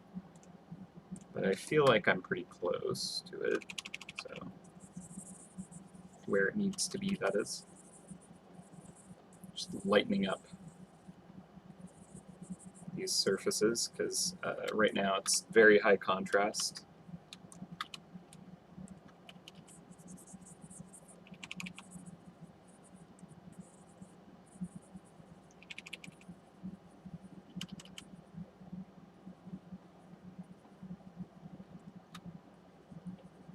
Probably be using a luminosity brush for this specifically. Let's see what color I added. It's just the sky blue, that's okay. Knock that back where the surfaces are kind of pointing more towards us. And kind of bring more shadow into those planes. But not anything too strong.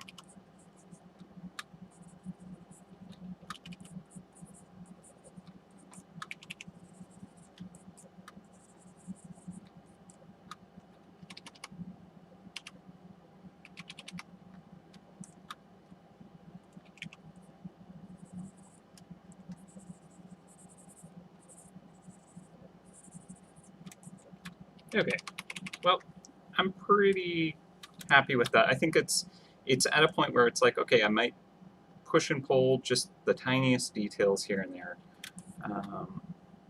where I feel like the lighting is just a little inaccurate, perhaps. But I think that we're at a pretty decent spot for it. Kind of how like the other like mostly rendered islands are at, where it's like I'm not 100% there. I think I'll modify it. Like the physical island feels a little bit underwhelming. Draconic, I feel like it just needs to be figured out a little bit more. This feels kind of similar to those. I'm not super duper happy with it, but I think it's also that we had a shorter day. Now that's lining up awkwardly. Uh-oh. Here I am being like, yeah, I'm pretty much done. I can wrap it up. Like, making it worse. Alright, if I just throw a lot of light behind this and just carve it out.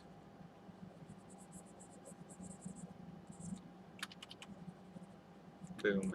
Alright, so now that door stands out in a nice way. While the door itself is shaded, so that keeps it mysterious. Again, I mean, we're not looking at the shadow mice who are just, cloaked in mystery. These mice are just kind of like, busting in and stealing what they want. They don't feel like they need to be hiding everything super perfectly, we don't have the tactical kind of elements dangling off the side right now, but we could bring that back. Yeah, I could see them kind of flaunting their stuff.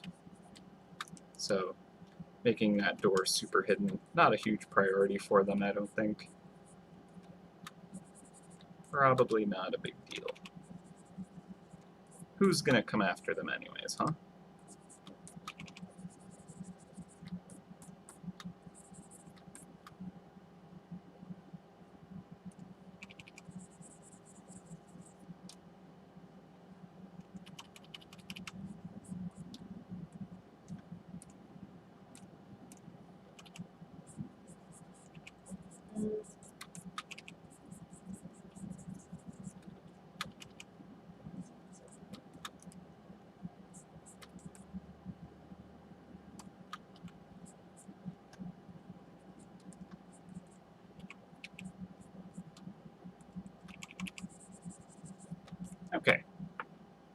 feels a little more where I want it. Getting there.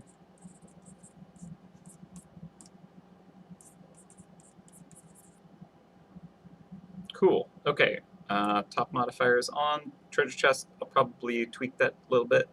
Warden Shrine, not bad. I'm going to have to render out the Warden Shrine to really kind of figure it out anyways. So I'll come back to that. Sky Glass, I think that's okay. I could even push the glow just a hint more, maybe. That archway, pretty cool. Sky Ore, interesting. Definitely works easier on this island than other ones, so that's a benefit. Because the oranges and yellows and stuff, it just kind of fits better. And Pirates and Sky Cheese, I think, is the challenge, because those colors are so similar. I think I kind of went more gray-blue right there on that edge. And when I actually render the Sky Cheese, I think I'll be able to kind of like make sure that that stands out, because that needs to be rendered regardless, so I think that'll be easy enough. And then the way they line up, I can make sure that there's a bit of sky cutting them apart. So I'm not too worried, and if I need to, I'll add a little bit of a rim light to the island. And I might have to do that for all the islands anyways. Just kind of like a little bit of light cutting out the shape, which could just look very pretty. So with that, I think we're done for today. We basically ran out of time regardless, so we have to be. But yeah, I think that we've figured it out. Again, it's like at a point where it's like, well, I got to render out the like other parts to see what works, anyways, and I'll have to go back and forth with that a little bit. But I think I'm pretty happy with it. You know, was it the fastest? Nah. That's all I have to say. Could have been faster, I think. But that's what you get. I don't do a lot of, very loud siren, I don't do a lot of landscapes, so it's not the fastest anyways. But I am doing a little bit of practicing on landscapes. There's this kind of like exercise online with the schoolism class, where there's kind of like a workout for art. And one of them is doing landscapes, and it's actually really quite cool, because it's basically the challenge is to do a landscape painting based off of another piece of artwork someone else is painting, at least the one that I did, but you do it in an hour. So it's kind of like limited amount of time, and then you're done. You don't need to necessarily like complete it. You know, you're just doing it for the practice, the workout. Flex those muscles and exercise it, because that's how you improve. That's how you get better. You practice, and you work at it, and you fail, and you learn from it. So parts of this I would say were kind of failures, but they also helped me figure out where I wanted it to go, and that's great. That works. Ooh. Actually, I like that kind of orange just on those edges where the light is kind of bouncing off the rock or the sand onto the rocks, just really lighting that up. It's kind of nice. Let's go even richer, but we gotta knock that down. All right. Well, I really do have to go now. So let's see. Do I have a Larry link? I don't know if I have a Larry link for you guys. Do do do do do do.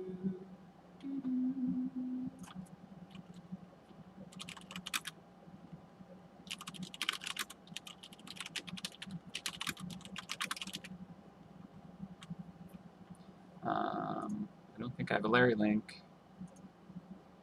Dun, dun, dun, dun, dun, dun, dun, dun, dun. Yeah.